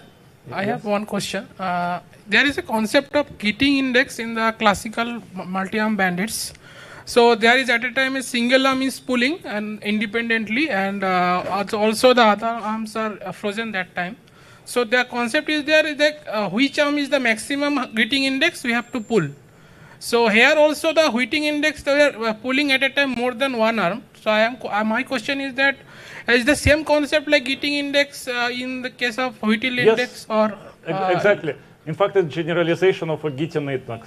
So if you have rested bandits, so if you have one arm and the other arms are frozen, so actually Whittle index falls back to Gittin's index. Okay. So it's a generalization.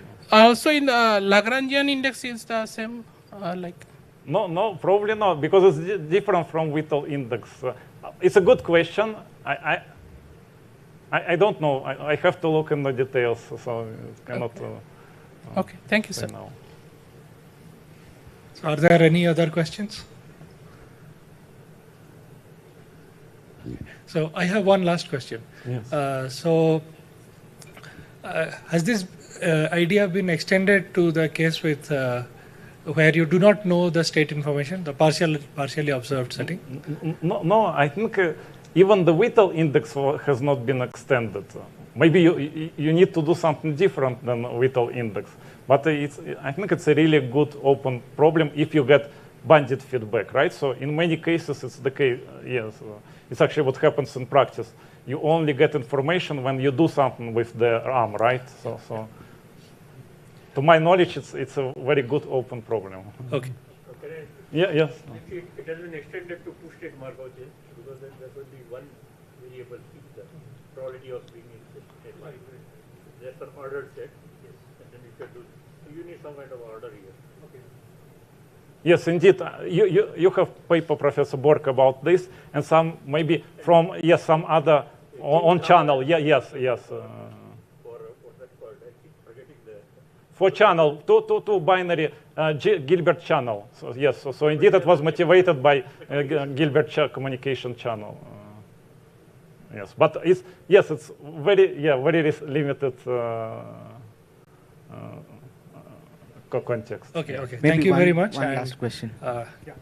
Last question. So you had made use of the simulator in your algorithm. So is that crucial? Do you think in fact, one of my students actually applying this in real recommender systems.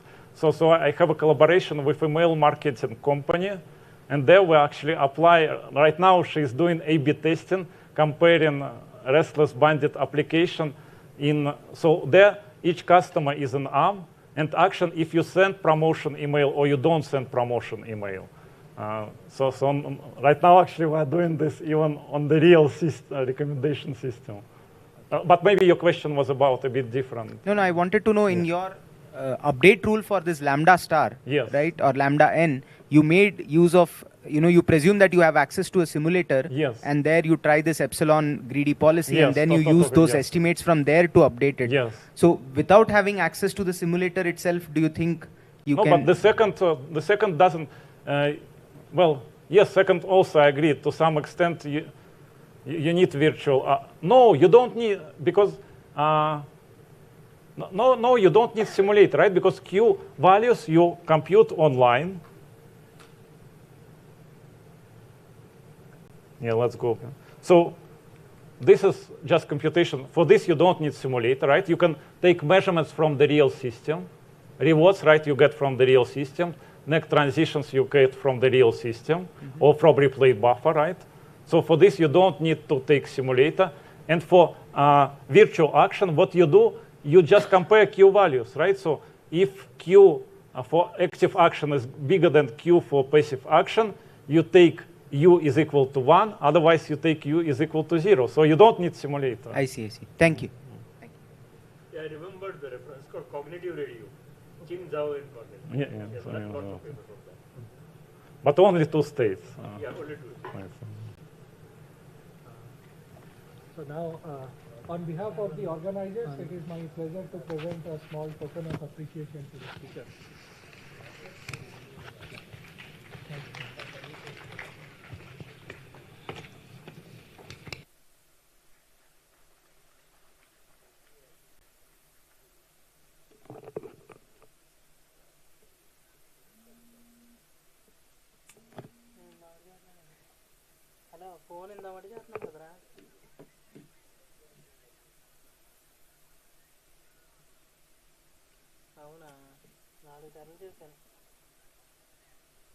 సరే ఏమైంది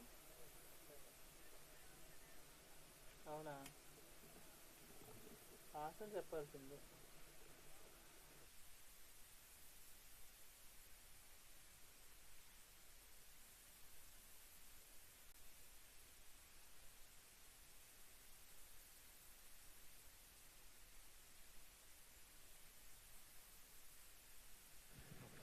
So hello everyone. We will now actually have a group photo. So please assemble outside. We will give instructions on where to stand and so on. Thank you.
Indian Institute of Science in 2008 and 13 respectively. He was awarded the third prize for his PhD dissertation by the IEEE Intelligent Transportation System Society, and he is a co-author of 2 books titled Stochastic Recursive Algorithms for Optimization, Simultaneous Perturbation Methods, and Risk-Sensitive Reinforcement Learning via Policy Gradient Search. And today he will talk about reinforcement learning and bandit algorithms for distortion risk metrics. So let us welcome Professor Prashant, and floor is yours. Okay, thanks for the introduction. I hope I'm audible, and thanks for coming back after the photo and the coffee. I guess you people are tired looking at slides, and I'm tired preparing these slides. So let's be done with this final talk. Yeah. The reason I got tired is because I tried to make some slides using Markdown, and around the halfway mark you'll be mildly shocked. I'll give you an intimation that after halfway I'm going to switch to a regular Bremer presentation so that you appreciate the quality of the first half, which is here. So this is a 2-part talk. The first half is bandits, second half is reinforcement learning, and in both cases I'm trying to do some risk sensitive optimization. So you can choose to pay attention whichever zone you want. Attention is all I need. Yeah, everyone needs it. Even I need your attention, literal attention. Yeah.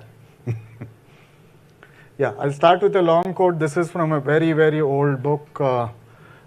John Maynard Keynes said this. So the point is there's a lot of work that has been done with trying to understand risk sensitive optimization, where you're trying to come up with different risk measures and trying to understand which risk measures captures what attitude. If I use variance, what kind of things I'll get, what kind of attitude towards risk do I capture, if I use conditional value at risk, what do I get, so on. But what I am interested in is not that part of the things. I'm interested in the uncertainty part. So you still zero in on your favorite risk measure. Let's fix the risk measure and then try to learn it. In practice, you don't know the model. So in a model-free setting, bandits or RL or just classic ML, you get samples. Using these samples, you estimate a certain risk measure and then optimize it in your favorite setting, RL, bandits, whatever. So this is a very old code. Try to find the source.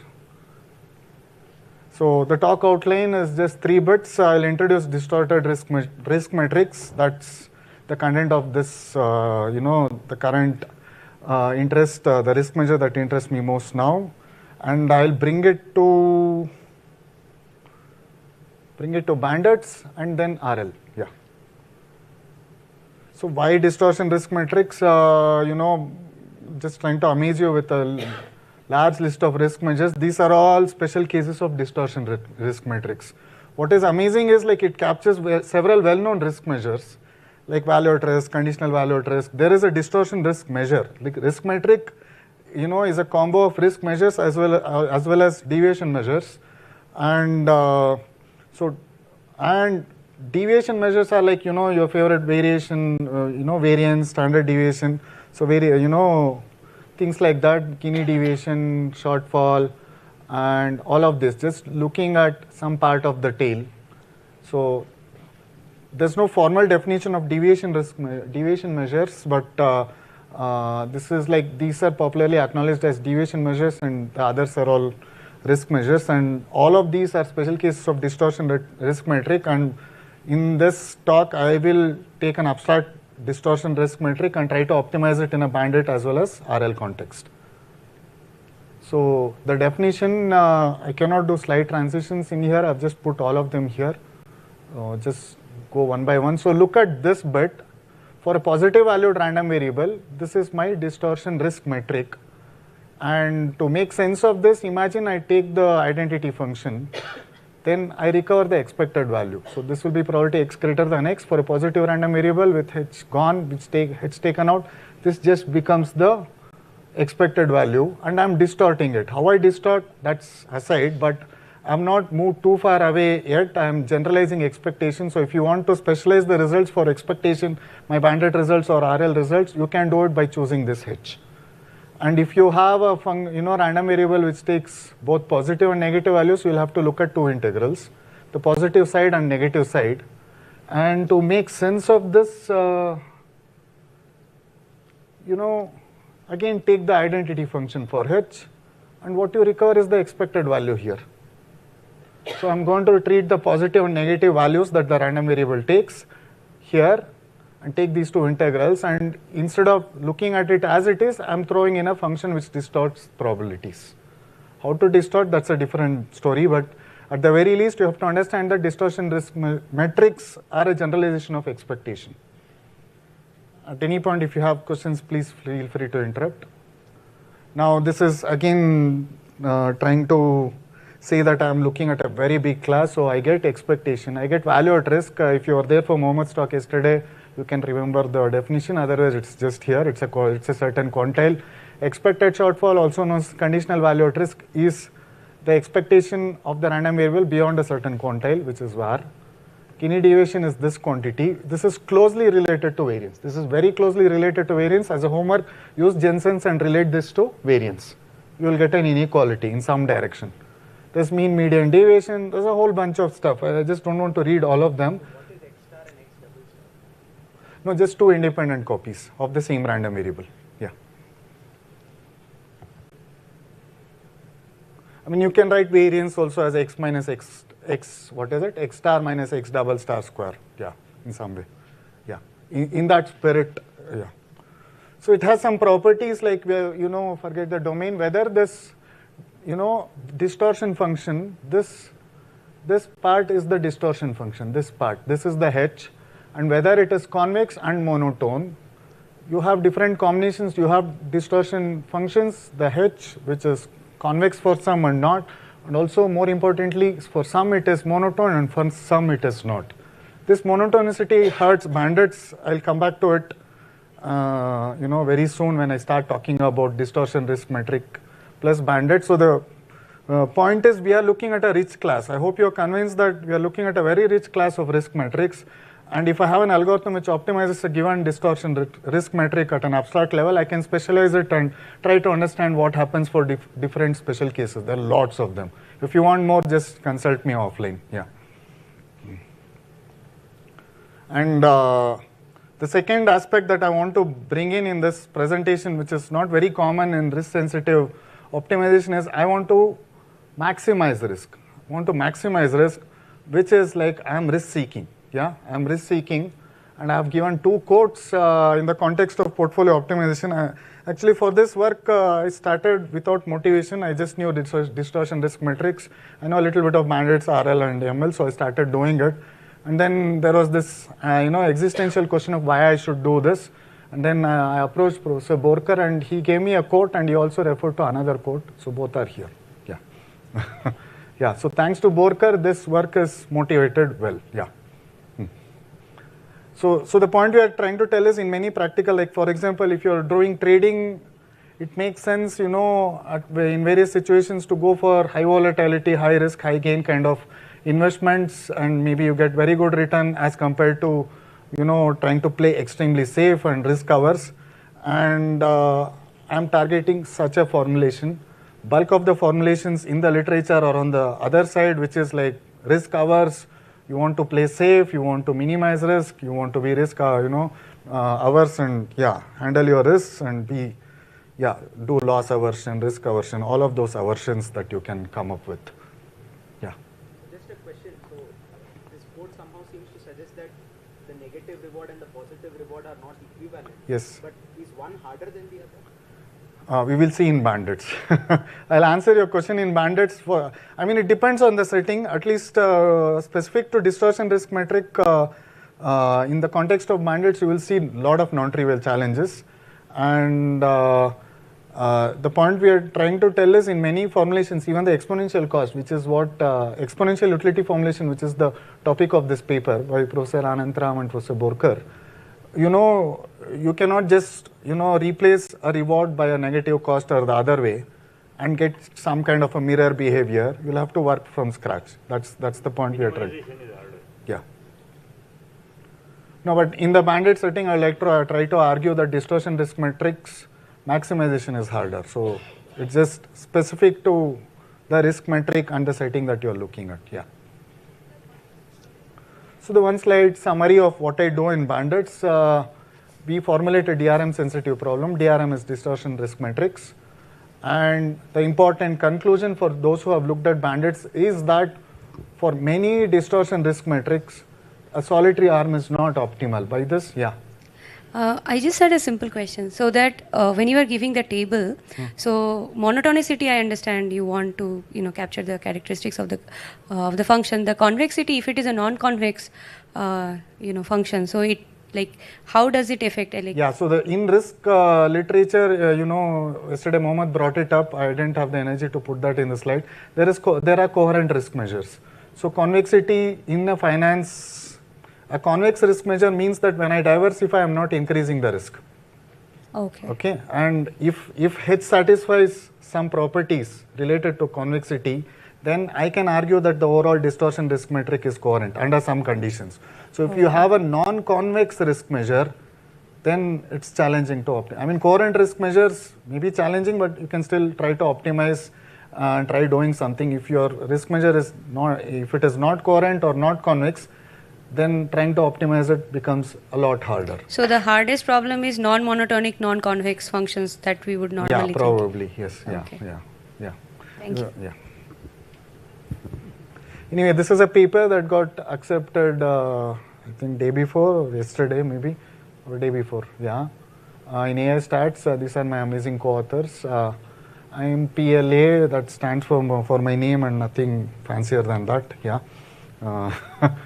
And so the point I want to make in bandits is the optimal thing is to play an arm mixture. So if you take a two-arm setting for simplicity, and if I take a distortion risk metric like Gini deviation, if I choose one of the arms, the Gini deviation that I get is strictly lower than playing a mixture, which is like saying choose arm 1 with probability half and arm 2 with probability half. Yeah, the utility that I would get through distortion risk metric is strictly higher if I play the mixture. So this changes the game. This has far-reaching implications on the bandit setting. So we come up with an algorithm to learn optimal bandit optimal mixtures. I'll try to outline the challenges and come up with two popular types of algorithms: the explore then commit type and UCB type. But you'll see there'll be enough deviations and enough challenges even in the analysis, simply because we went from a bunch of arms, which is finite, to mixtures which are infinite. So even with two arms, if you have just two arms, yeah, the number of mixtures are infinite. Yeah, so you have just made the problem extremely complicated. So the bandit setting, you need some kind of a infographic to say this is a bandit setting. You pull an arm, you get an observation, and then using that, a learning algorithm is trying to find something which is best, which probably is the best arm, or something that optimizes a certain utility. The classic risk neutral setting is to have a utility which is just the expected value, but we are looking something else. So the classic setting, just a brief recall, you have k arms. For each arm there is associated distribution and corresponding means mu1 to mu k, and you want to find the arm which has the, probably make it max, I think max or min does not matter. You want to find the solitary arm which has the best expected value. Min or max, it's up to you. I think this should be a max. I'm sorry about this. Yeah. And there are primarily two settings in bandits. The first setting relates to regret minimization, where each time you pull something you incur a regret. Every stage there is a regret, and this formalizes the exploration trade-off. And the other setting is best arm identification, where it's pure exploration. You can try something, there's no penalty or regret incurred. At the end of the exploration phase, you are supposed to recommend some arm which you think is the best, and you'll be just based on that. Yeah, you'll be just based on the probability of error and how many samples you used up, when you stopped, and things like that. Yeah. We are going to look at the regret minimization setting. So there are lots of bandit applications, clinical trials, and other things, recommendation systems. So we are going to zoom in on this. Excuse me, sir. In the previous slide, there was a plot, right? What is the interpretation from that plot? Just you have multiple arms, each of them has a distribution. Yeah. Okay, so that's an exploratory. So you just have to figure which is the best mean. Okay, fine. Yeah. Anyway, so I'll come back to this again. When you do risk sensitive decision making, if you just imagine you have just two stocks or two investment opportunities, one of them gives you a higher return but has more volatility, variance or something else, whereas the other one is more stable but more stable in the volatility sense and has lower return. There are enough people who may prefer this or this, and if you read Cover's paper, your growth rate, the rate at which your portfolio grows is optimized if you choose an option A over option B. And that's just a motivating example. I'm not saying everybody should start doing risk taking, but even if there are a bunch of them who want to do risk taking investments, then the formulation should give you enough options where you can do that. And it so happens that risk seeking bandit algorithms turn out to be a lot more complicated. I mean, again, so this is the thing about distortion. This goes down to a very famous theory. I'll show some photos about it. Let's take two options. I just want to try this poll just to check if you people are awake. How many of you would choose option A? I think it's clear what option A is. I mean, there is no abstaining option. You cannot quit the game and become a mistake and I don't care about money. You have to raise your hands. Yeah. If you have not raised your hands, okay. Yeah. I won't say anything. Yeah. Yeah. How many for option B?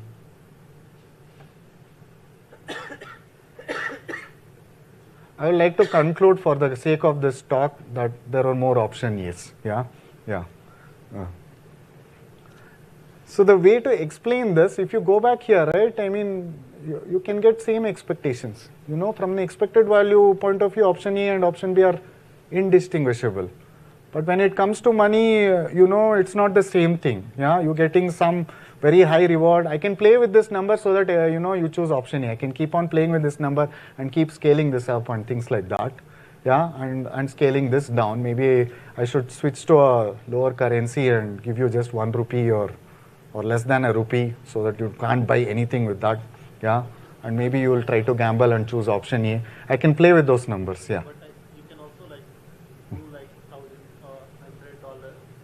here in option B and decrease the probability, increase the probability a bit, and it will become more indistinguishable. The point I'm trying to make is it's not always the case that option A and B are equal. Yeah, and there are enough people who may choose option A. Let's put it that way. In the risk sensitive world, in the risk neutral world, there's just expected value, and that's the king. There's only one performance metric. But when you come to risk sensitive optimization, what is risky for me may not be risky for you, and so on. It's an individual thing. So as long as I have a handful of individuals who are interested in option A, my theory makes sense. I'll put it like that. Yeah. Because I don't want to get into bitter argument saying that I'll prefer option B. I don't want to listen. Yeah, so, not about you, but generally, yeah. So, so the way to explain this is hypothetically, if the reality is not changed, and if I change this number to 2, hypothetically, yeah, then option A would become preferable.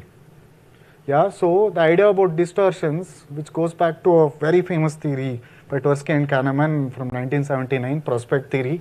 They got a Nobel Prize, yeah, Tversky died in 98, 2001 Kahneman got, but Kahneman acknowledged Tversky's contribution. If you want to understand this theory at a, very, intuitive level, read the book Thinking Fast, Slow by Kahneman. It's a fantastic book. So distortions are at the heart of this. You can explain human preferences by distortions. You're not changing the reality, you're just trying to find a way to explain preferences. Given 2 options, if I distort probabilities and take expectations, then one of them will become more preferable to a human than the other. That's the broad message. We're not going to go and change the actual world to change these probabilities. Yeah, we're just going to take distorted expectations to explain human preferences. And obviously, there are human preferences which does not always subscribe to the expected value. Expected value may not be a good objective always, especially when money is involved or delay is involved. Like if you're going to office and there are 2 routes and one route has a very small probability of a very bad traffic jam, you will probably take the longer route and spend a few minutes extra. You're probably okay with it. At least I am okay with it. Yeah. Yeah. So we'll just, for the sake of simplicity, we can focus on only one integral, but the contributions can be easily extended. Assume x is non-negative, you can easily throw in the other integral and redo just a technical extension. So I'm looking at distortion risk metric, and h of 0 is 0 is the thing that I impose. And there are a bunch of risk measures, CVAR, VAR, expected shortfall, quantile based. There are several other quantile based risk measures, and also the deviation ones. And these are all coming under this umbrella, and these are all covered by my theory. One popular example which I come back to simply because I want to make this point in a bandit setting. Take the example where h of p is p into 1 minus p. This is not maximized for p equals 0 or p equals 1, but somewhere between p equals half. You must have seen this in probability at some point. Yeah. So if you take a Bernoulli random variable and calculate u of p for Bernoulli, yeah, it just turns out to be this quantity. Yeah, and this quantity is maximized for p which is strictly between 0 and 1. Yeah, so if you think of 2 arms, one of them has p0, the other is p1, then the optimum is somewhere in between. That's the point I want to make, and this is non-monotone. You look at this, this is a non-monotone distortion risk metric. Yeah, so the point is, like in a bandit setting, if I look at u of f as my performance metric and I want to find, yeah, the distribution f, yeah, which can include mixtures, which maximize u of f, then that is, the optimum is a mixture and not like choosing one of the arms. Take a simple 2-arm bandit, Bernoulli bandit, p equals 0, p equals 1, and the best is to play a mixture with probability half. Yeah, the mixture coefficients are half. So that's the point. So you have to search over mixtures. Yeah, so Gini deviation is one such example. There are lots of other examples. You can look at the paper. Yeah. So the question now is, we want to do this and we'll try to solve these challenges one by one. I think, yeah. Yeah, so how to sequentially control risk? Average reward is certainly not risk neutral. You bring in risk sensitive utilities, and we are going to focus on distortion risk metric, which covers many of these. Yeah. So that's really the broad message. I'll go on to just briefly tell what has happened in the past in risk sensitive optimization specific to bandit formulations. Most of them have focused on monotone distortion functions. And for monotone distortion functions, usually the best is a solitary arm. It's not a mixture, it's a solitary arm. So if you look at all of these papers, whether it's regret minimization or best arm identification, you're still trying to find one of the arms which is the best. Arm which has the best quantile or arm which has the best CVAR, things like that. So the number of arms didn't blow up, the optimization variable is still manageable, it's still a k-arm bandit problem, it's not like a x-arm bandit problem where you have infinite options to choose from. Yeah, that's here. And there was some work on towards a unifying approach, which is here. I don't know if Aditya Gopalan is here. This is with Aditya Gopalan and someone else for distortion risk measures. And what is interesting is when you minimize distortion risk measures, the best thing is a solitary arm. It's not a mixture. Whereas if you do the reverse, it becomes a mixture. So that gives you a contrast. So you can do classic UCB type algorithm for distortion risk measures. There is some challenge in estimation and all that. It still got us a paper. But the point is you don't have to do significant deviations to the algorithm itself. Yeah. And subsequently there was some formulation about by Cassel et al. In 2018. But after making a very general formulation, what they did was subsequently they toned it down and they said that we'll try to find the solitary best arm, even if it's not necessarily the optimal. And there are other, with this, and even here, all of these cases, they're never trying to find a mixture which is optimal. It's always a solitary arm which is optimal, which is this formulation. So the point is you're trying to find A star, so distribution corresponding to A star, and you're trying to look at these proportions. So this is the number of times you pull down certain RMI. So this is the proportion, and you want to optimize this difference, which is the regret. So in the end, the target is still a solitary arm. So you see this. The reason this gets justified, this is justified if a mixture is not optimal. Yeah, for a given utility, if one of the arms achieves the maximum, then it is justified, this kind of a target is justified, otherwise you'll have to tweak it. You'll have to tweak it and come up with a new target, and that's the revision we'll look at.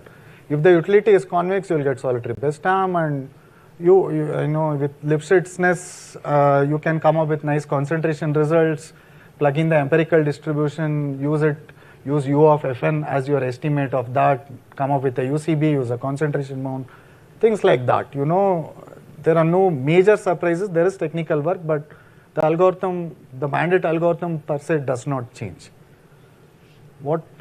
So this is the point about Gini deviation that I already made. So if I look at a mixture, there's a non-trivial alpha such that it is bigger than the utility that I would get from the two individual arms. That's the point I want to make. Such a point can be made for a half a dozen distortion risk metric when I try to maximize. So the maximization happens for something that's strictly a mixture, and the mixture coefficients are not zero, and like alpha not zero, and it's not maximized at the individual arm level. So the question now is, how can I come up with algorithms that find the optimal mixtures? That's the question we are trying to address. Any questions? People are still paying attention? Yeah. So if you see, this is the part that changed. You see, I changed the target. I changed the regret as find the best mixture. Previously, it was U of F A star for the arm, solitary arm, which was optimal. And now I made the target a mixture, and I want to match my proportions to the optimal. There are multiple challenges here. It's not enough to find this mixture. I would incur regret if my proportions for arms are far away from alpha V star. Alpha nu is the problem instance. Nu is the problem instance. Alpha star is the optimal mixing coefficients, and I want to get as close to alpha star as possible. I hope you recognize two challenges here. The first thing is like I want to learn alpha star. So I want to learn this distribution and get close there. But when I'll incur regret if my proportions for a certain arm are totally out of sync with respect to alpha star. There are two things. One thing is I have to estimate the best, and then I also have to track. My proportions have to match that. Yeah. So even if maybe after enough exploration, if I start pulling, if I figure out what alpha star is, I still have to adjust the proportions so that my regret is manageable. You understand there are two problems, and the more computational problem is the number of alphas are just infinite. You cannot just maintain a UCB for infinite number of them and try to optimize it. You're no longer in the k-armed setting. Yeah, I mean, you're in the k-armed setting, but you're no longer in the classic k-armed UCB type zone where you just maintain UCB for k-arms, pull the one which has the best UCB and things like that. I hope the regret notion is clear. If there's something, please ask. Yeah. No? All right, so we'll go on. So if you look at classic algorithms, there's something called as a suboptimal arm. You have the best arm, so anything that's not best are all suboptimal arms. And the suboptimal arms get pulled log t number of times. But when you come to mixtures, there's no suboptimal arm. You understand? The classic proofs of UCB will say that I'll bound the number of times I pull a suboptimal arm. And because I did that, I can do a regret decomposition and manage things. But now the moment I come to mixtures, there's no suboptimal arm. Yeah, you can't say that arm number 1 is suboptimal, the rest, you cannot label any arm as suboptimal. You're working with mixtures. That's the first thing. Yeah, and we don't have any parametric formulation. We are not saying that u of f is some function of some unknown parameter, latent or whatever. We are not doing any of that. We are totally in the classic k-arm bandit setting, no extra assumptions. So we are in the non-parametric setting, and compared to whatever in this formulation, we are not assuming solitary arm is optimal, which is what Castle did. We want to get into more general formulations where mixture optimality holds, and we have to find the mixture. I hope you appreciate the challenges, and as presentation I'll give you two algorithms, ETC based and UCB based, and something that's entirely new for UCB and ETC. For UCB is we do something called undersampling. We do undersampling so that the arm proportions match the optimum. Yeah, once we have to estimate the optimum mixing coefficients and then do some undersampling to adjust the sampling proportions. Both are integral, and both are somewhat new and radically different from what happens in a regular UCB. So we'll start an explore then commit algorithm works like this. You fix a point, you figure out that point. It's a function of problem parameter. Until then, you pull all the arms equally. Yeah. So we'll call it n until n epsilon. I'll discretize. So here epsilon is a discretization. I'll come to that. But until n, I pull all the arms equally. Yeah. And after that, I will do this. I will pull according to this. So the point is, if I pull all the arms using these samples, I can come up with empirical distributions. So I want to understand, so I don't know the distribution for each arm, say f1 to fk. I can form empirical distributions, and using that I am going to figure out what is the best mixture. But the point is, this may be difficult to solve. So what I am going to do is I am going to discretize. I'm going to discretize, and this epsilon is the point at which the simplest way to look at it is you discretize it into bins with size at most epsilon. Yeah, and if there are k arms, like you have epsilon power k, yeah, is the number of bins, and this is restricted for alpha is restricted to this discretized simplex. If you understand that, I'm going to find the best alpha, and for the rest of the horizon I'm going to commit to that in ETC and play according to that. That's the algorithm, and we have to discretize because we want to still stay within, come up with a k-arm bandit algorithm where you still maintain estimates, and then we are going to choose the epsilon in some optimum fashion so that the regret is manageable. Yeah. So I mean, are you making some assumptions on U so that there is a unique maximizer here? No, we are not. That's the whole point. No, we are still working with mixture optimality. No, but there could be multiple mixtures that are there could be optimal. multiple mixtures that we come back to. Yeah, we are not even assuming that only one mixture is optimal. That induces some change in the algorithm, which probably I won't delve into, but I'll tell you offline. But we are not assuming there's only one optimal mixture. We are not assuming. There can be more. Yeah.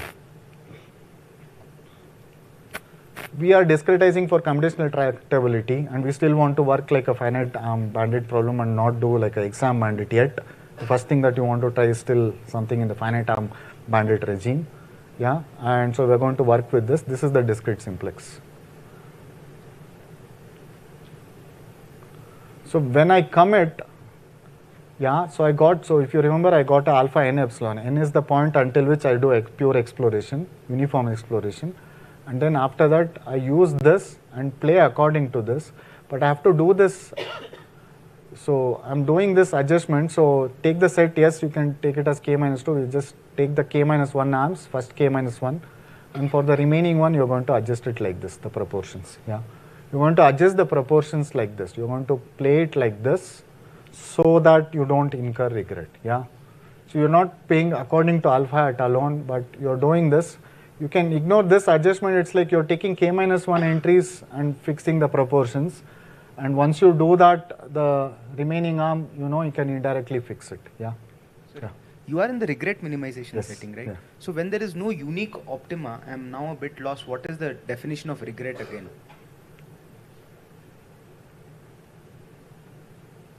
This difference. We are not saying alpha star is unique. But the utility will be unique, right? For the mixture. No, but there could be multiple alpha stars. There could be multiple alpha star. I just want to minimize this difference. But do you pick I mean, if you go back to the classic setting, there could be multiple best arms, but the expected value will still be the same.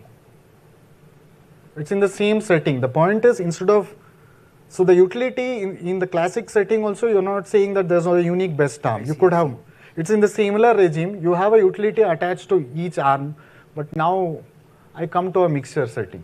There could be multiple mixtures, but the utility I get is the same. Otherwise, it's not, yeah. Thank you. This is ETC. So the point is, I'm not going to delve deeper into this, but catch me offline. But this does the job with this sampling, and we're going to do something else. So the point is this n epsilon. For getting a good regret bound, this n epsilon, how many of you are familiar with bandit theory here? Have taken a course on bandits? Okay, some of you. So if you have looked at the canonical bandit setting, okay, IISc obviously, he's given a course, probably not taken, but the rest have taken, maybe others. So in the classic bandit setting, the point about ETC is you can do this for the expected case also. Yeah, the classic bandit setting. The story there is I can do explore then commit and do uniform exploration until some point and fix to one of the arms. There's no mixture problem there. And that point where I stop exploration and commit to an arm, that point depends on the gaps to get the optimum regret. To get the best regret bound, that point depends on the gaps, which are usually not known. Yeah. And it's the same story here. To fix this point where I stop exploring, I need to know some instance dependent parameters. I need to know some gap information. I'm not going to make that precise because I want to talk about some RL also here in the second half of the talk. But there are instance dependent parameters. But the surprising story is this: if compared to a classic bandit setting, UCB achieves whatever ETC could do with gap information. UCB will achieve that without knowing the problem dependent, instance dependent parameters. The regret bound is the same, but ETC needs to know a lot more. With mixtures, the story is a little, deviating from this. The point is, with this you get a certain bound. I can come up with a UCB which does not require this instance dependent parameters, but at least from our proof and our intuition, there is a gap. It's like gap in the sense of, in an English word, the regret bound that I get for UCB is weaker than what I could get for ETC with gap information. There is a difference. You'll see a table at some point. Yeah, and so we are going to do a little bit of forced exploration so that the empirical distributions, it's a short phase where we pull each arm a certain number of times so that our empirical distributions are good enough. Yeah. And the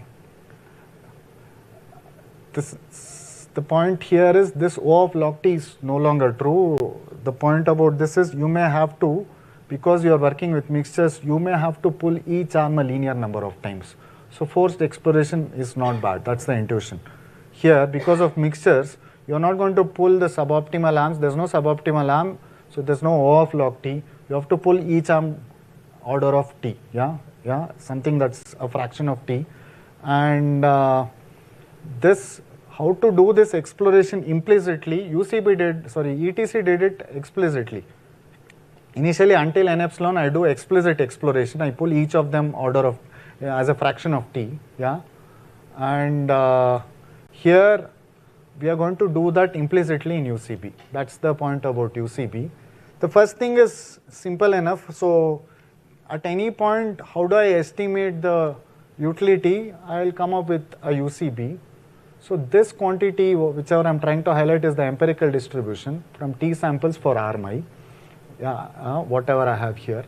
And I am going to calculate the utility, which is distortion risk metric here, for this particular alpha, and I am going to throw in a confidence width. This comes from a certain concentration bound for the distortion risk metric. And then I am going to find the best alpha t which maximizes the UCB in the discrete simplex. Now what is the challenge? Can I just pull according to alpha t and still minimize regret? For people, if you have got the non-trivial part about this talk, you can try answering this. Can I just pull according to alpha t and be happy and minimize the regret that I am specified?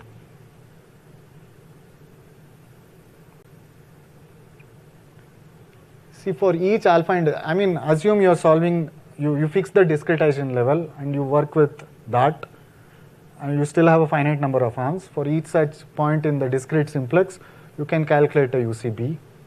And can I just pull according to this, whichever? Can I just pull according to alpha t?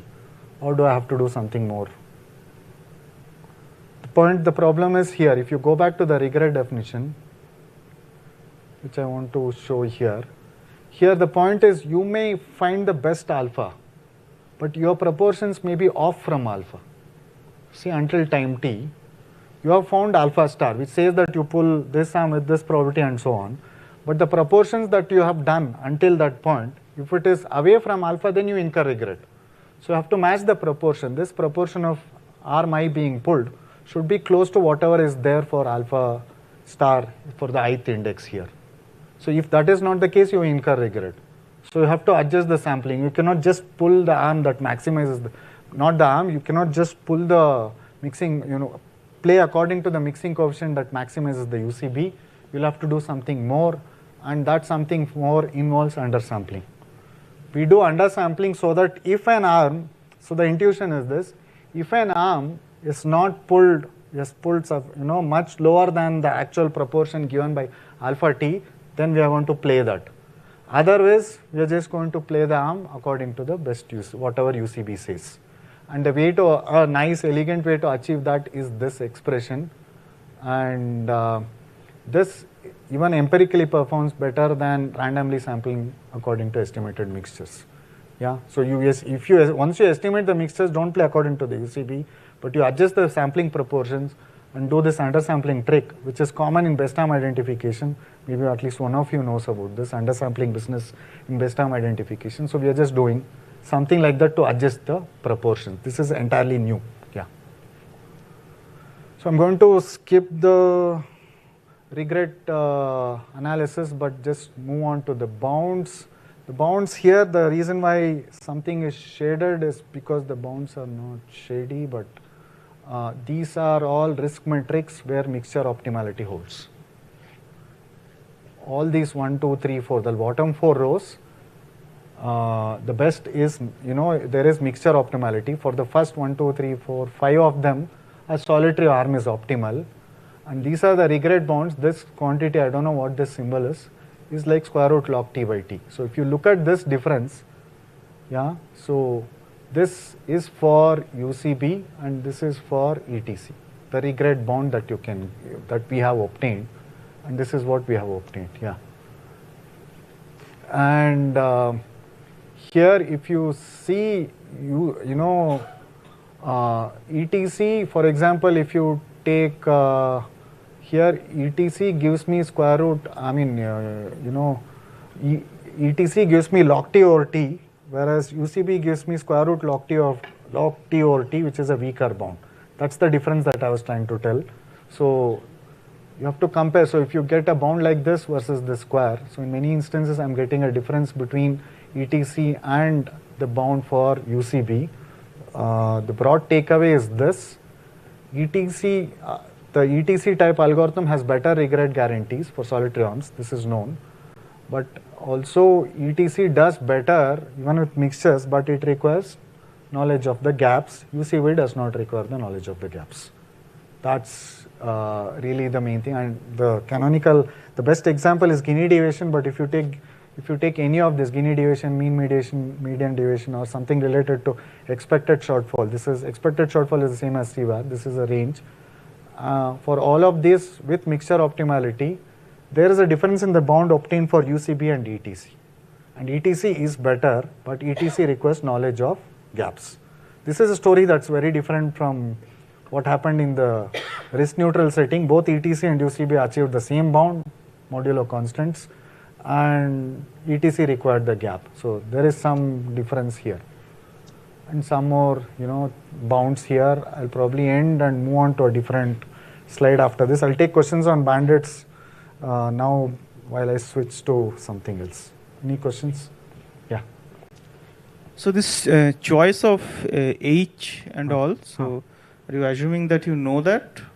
H is known, yes. H is known. H is known. Yeah. Otherwise, it's very difficult to estimate H. No, I mean, given some problem, so do you have some strategy to choose H? Yeah, that's purely application dependent. That's a problem. It's very hard to give advice because you know it's entirely application dependent and the system designer or human dependent. We cannot say that use this risk measure. As you saw with some conversation, there was a conversation in one of my earlier talks where somebody was totally against distortions, and he said, a famous ML researcher said, I'm just risk neutral, I'm happy with risk neutral stuff. So I said, even if, I don't want to say the joke after that, but I'm just saying there is no prescription. You'll have to zero in on something. You take, but there are broadly two things. One thing is like, you can optimize expectation and put risk as constraint. For example, deviations, like variance, standard deviation, Gini deviation, shortfall. I mean, one of these deviation risk measures. Or the other is take a distortion risk metric which is rich enough, which will consider every point in. Like if you look at variance, these are all tail based. So you will have to look at something about the mean and then minimize some bad behavior. The other option is if you have a H which takes everything in the distribution, every quantile, then you can just use it as an objective. So prospect theory is the other option. Or if you take Borker's line of work, exponential cost is the other option, because exponential cost or exponential reward or utility, it will take all the moments. So it will take the mean and everything else. So you can take an exponential utility formulation, you don't need a constraint. So I had a doubt about over here. On your right. If you think there is any analogy with Nash equilibrium, because in Nash equilibrium for games there is always a mixed strategy, but calculating that is computationally intractable. So I found that there were a lot of instances where, like there also we have a counterfactual regret minimization concept. Do you think there is any? There may be, but there are enough, connection. I'm not an expert, but there's enough connection about bandits to games. I'm not explored that, but if you take the canonical, the message of this work is if you take the canonical bandit formulation and change from expectation to a utility, then you're no longer in the solitary arm-based regime. And the focus here is to come up with algorithm which will sample and minimize regret. Whether that will satisfy some equilibrium notion, that's entirely new, because we just started even with this. Okay, so maybe we are in the direction of making it tractable. Somebody can explore this and show whether it satisfies some equilibrium and do something more. But we already have enough problems to solve in the algorithm itself. One quick question. So does there exist a function H which captures the prospect theoretic distortion of probabilities? Yeah, I can tell you it orally. It's not there. Yes, there was. I mean, Tversky Kahneman did some experiments with human subjects, and came up with a function which goes up and down. It's the inverted S. It's p power delta by something. It's like p power delta plus 1 minus p power delta whole power 1 by delta, with that exponent being 0.61 or 0.69. And as a trivia, who were the human subjects for Tversky and Kahneman? Any guesses? They were professors, in case you didn't know. In 1979, when they came up with prospect theory, they had to do experiments with human subjects and throw polls like option A, option B, and get something. Was John Nash one of them? No. You need many people for this. Yeah. Graduate students. Yeah. So graduate students, they did these polls and did some, probably ML and regression to fit it. Yeah. Yeah. So this is the work that didn't go through any IISc. There was a adversarial reviewer who managed to get this work rejected. This is work with two of my students. Mijan is a former student. He's now a pre-doc at DeepMind. Somen is my PhD student. He's here. Yeah. So here we want to bring this idea. How much time do I have? 10 minutes.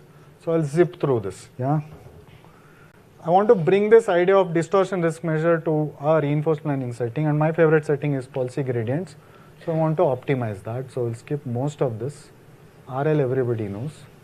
The classic risk neutral RL with a finite horizon formulation is to optimize the value function. So I have a finite horizon problem, rewards, and this is the value function. As you may guess, I'm going to get rid of this expectation and put a distortion risk metric here. That's my objective. That's coming next. So distortion risk metric, and this is the formulation. So the reward that I have, the cumulative reward is the random variable that I care about for a finite horizon. For a finite horizon, you just accumulate the rewards. Actions here are chosen according to policy pi. You accumulate this. So this is a random variable. And instead of looking at the expectation of this, I'm going to look at the distortion risk metric of this with your favorite distortion function. And I want to optimize this. This may be a very difficult problem if you attended Mohammad's talk. They worked on a risk measure called entropic risk measure, where with a lot of hard work they came up with something like a Bellman equation, but they still don't have a reinforcement learning algorithm even for policy evaluation, forget control.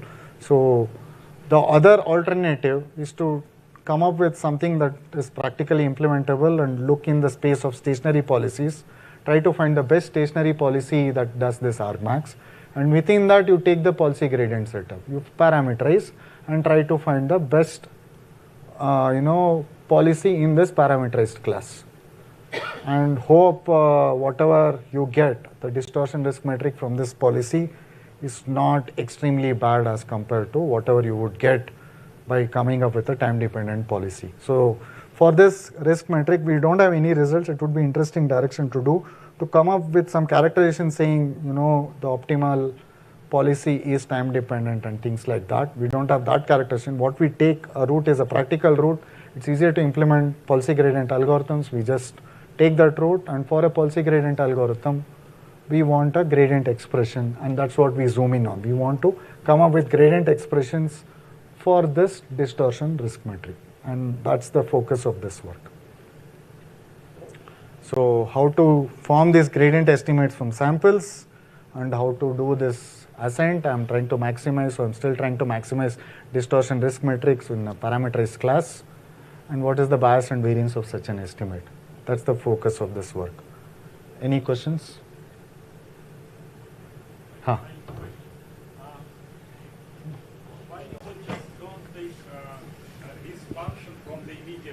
Probably it's not very interesting from some practical motivation. I repeat quickly my question. So a naive fix would be just to take risk function of the immediate reward, right? And correct, then we are back to non-framework. The point is why it's not, is it interesting or not at all? It's of interest, but intuitively it's not clear. This is what Mohammad was talking about. You can look at a nested formulation, risk measure of first reward plus risk measure of the second. You take a nested formulation, you get a Bellman type equation. But you even simpler than that. You take your H function of immediate reward R.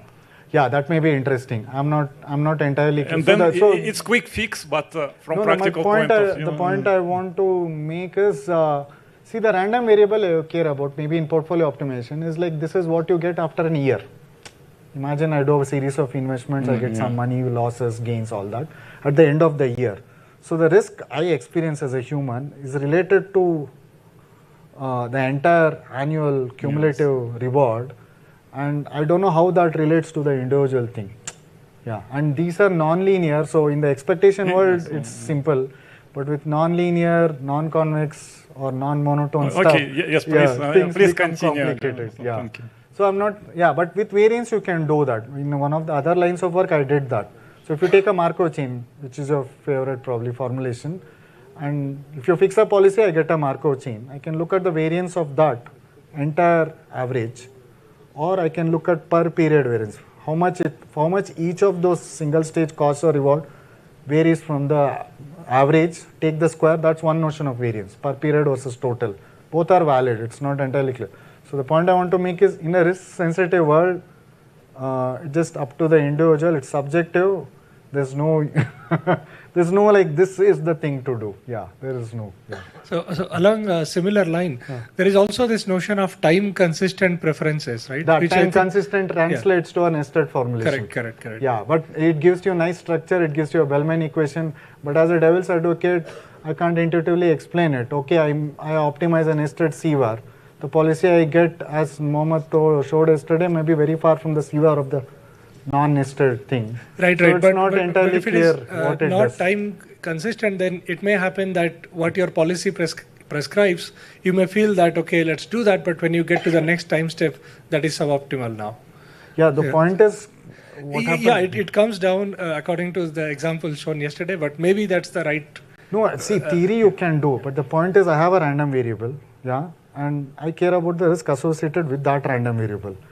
Trying to chop it up and taking a nested formulation is not intuitively appealing to me. That's the subjective, devious answer I can give. Okay, no problem. Yeah. I think I still have some time left. I'm going to show you two things. I'm going to do what is called as a Newton method, because there's a lot of, see, the thing is, this is non-convex optimization. When I parameterize this rho of theta is not necessarily convex. And if I just do convergence to a stationary point, it may not be good enough. I want to at least find a local optima, local maxima here. So I'm going to use the Hessian. So I'm going to do a little hard work and forget all this likelihood ratio business. I'm going to do a little hard work and show you the gradient and Hessian expressions. So for this, under some assumptions on the policy parameterization, I'm going to have the gradient and Hessian expressions. And now I turn this, how do I turn this quantities into estimators? I replace wherever f is there with an empirical distribution, and an empirical distribution for this also. So the next slide is going to be the most complicated dense slide you have ever seen. Yeah, not this. Forget all this. Somewhere the estimators should come. Yeah, these are the estimators. You come up with the empirical distribution, do this, and this is the gradient estimate, and you can do the Hessian estimate also. Yeah. So I can come up with gradient and Hessian estimate. So it simulate episodes, finite horizon, simulate episodes, simulate a bunch of episodes, form the empirical distribution, use that empirical distribution to form my gradient and Hessian estimates, and then do a Newton step. That's exactly what I'm doing. Once I do that, I can converge to I can give you a guarantee that it converges to a second order stationary point, which for many functions, as Ashish Hota showed yesterday, it's a good enough objective. It guarantees local maximum. It guarantees that the convergence is to a local maximum. And you can forget all this. I'll just show you some simulation experiments, which was like mildly, not mildly, quite surprising to me. The point is, when I ran... Can I ask something? So in at least the tabular setting RL, normal RL setting, you can show that basically this gradient dominance condition is satisfied.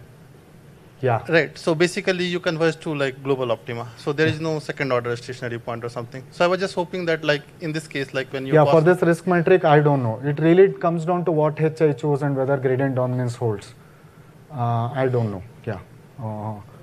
I really don't know. But here, when we ran a first order algorithm and a second order algorithm, we saw a difference in performance. So I'm not entirely sure if gradient dominance holds. Let's say for some, did you try some like toy experiment where you know that if it converges to global optima or not? Like yeah, that's one of the homework I've given my.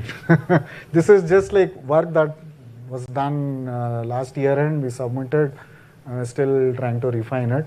So we don't have a toy MDP where we have full control and we know the value. We know the random variable fully. We know the risk like row of something. Yeah. So quickly, I just wanted to understand on the structure of this function h you have, right? So how complicated it can be? Like if it's simple function, then I hope that like you can probably still show some gradient dominance condition. But okay, I'll have to go back here. Yeah. So these are the gradient and Hessian expressions. So how do you? Okay. So the candidate actually we'll have to take this offline, but I can the candidate hits were in the other case, in the other slides that I did when I did bandits. And there are enough non-convex and non-monotone hits. Like for Gini deviation, it goes up and down. So if you remember the example, it's P into 1 minus P.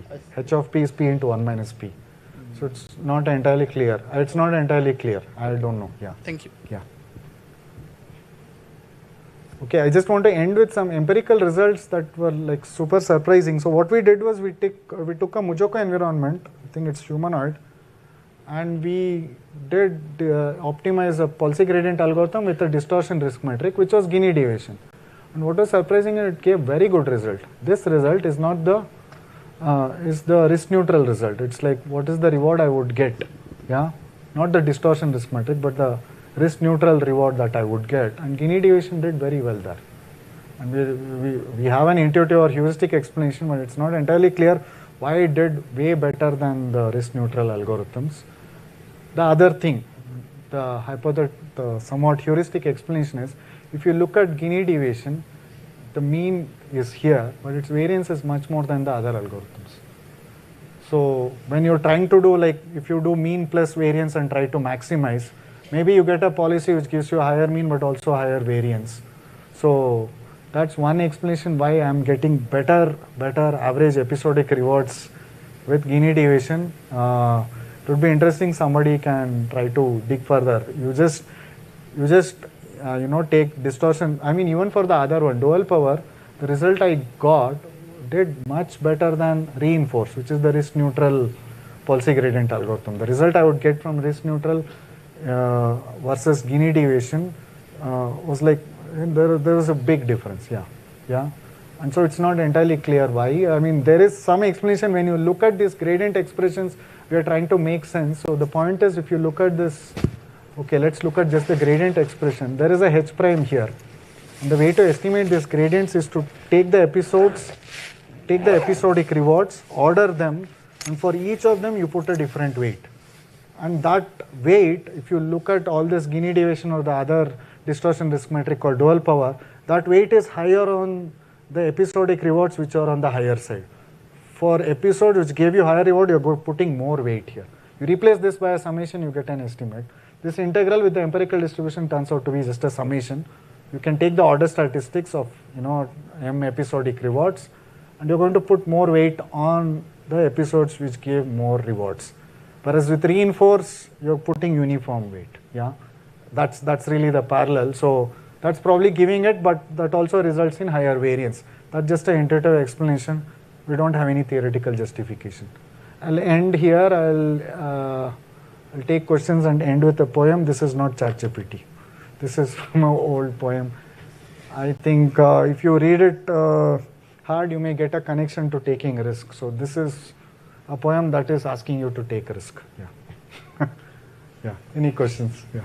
And the others can clap. Yeah. Thank you very much to Professor Prashant. Are there any questions? So you commented that like maximizing risk is harder. No, I'm not saying that. The point I'm trying to make is, for distortion risk metric, minimizing is easier because solitary arm is optimal, but maximization gave us mixtures. So in that sense, it's in that sense, because finding a mixture is a lot more work, as you saw. Whereas if I have just k-arms, like in a previous work with Aditya, we minimized distortion risk metric. And there we are just trying to find the best arm, because there is no mixture optimality there. I can show that there is a solitary arm which maximizes the distortion risk metric when I minimize.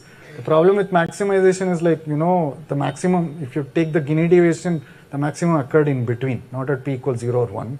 So we had to find a mixture. Whereas what Professor Borkar said was, if you take the exponential formulation, exponential utility formulation, the reverse is true. So there's no uniform answer. Again, it's a subjective world with risk sensitivity. Yeah. Are there any other questions?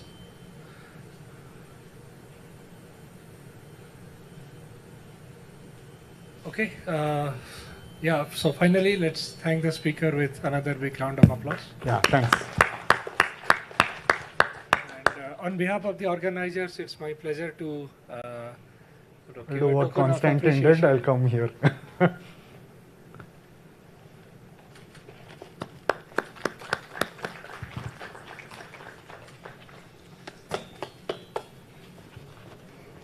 So thank you everyone for attending today's session.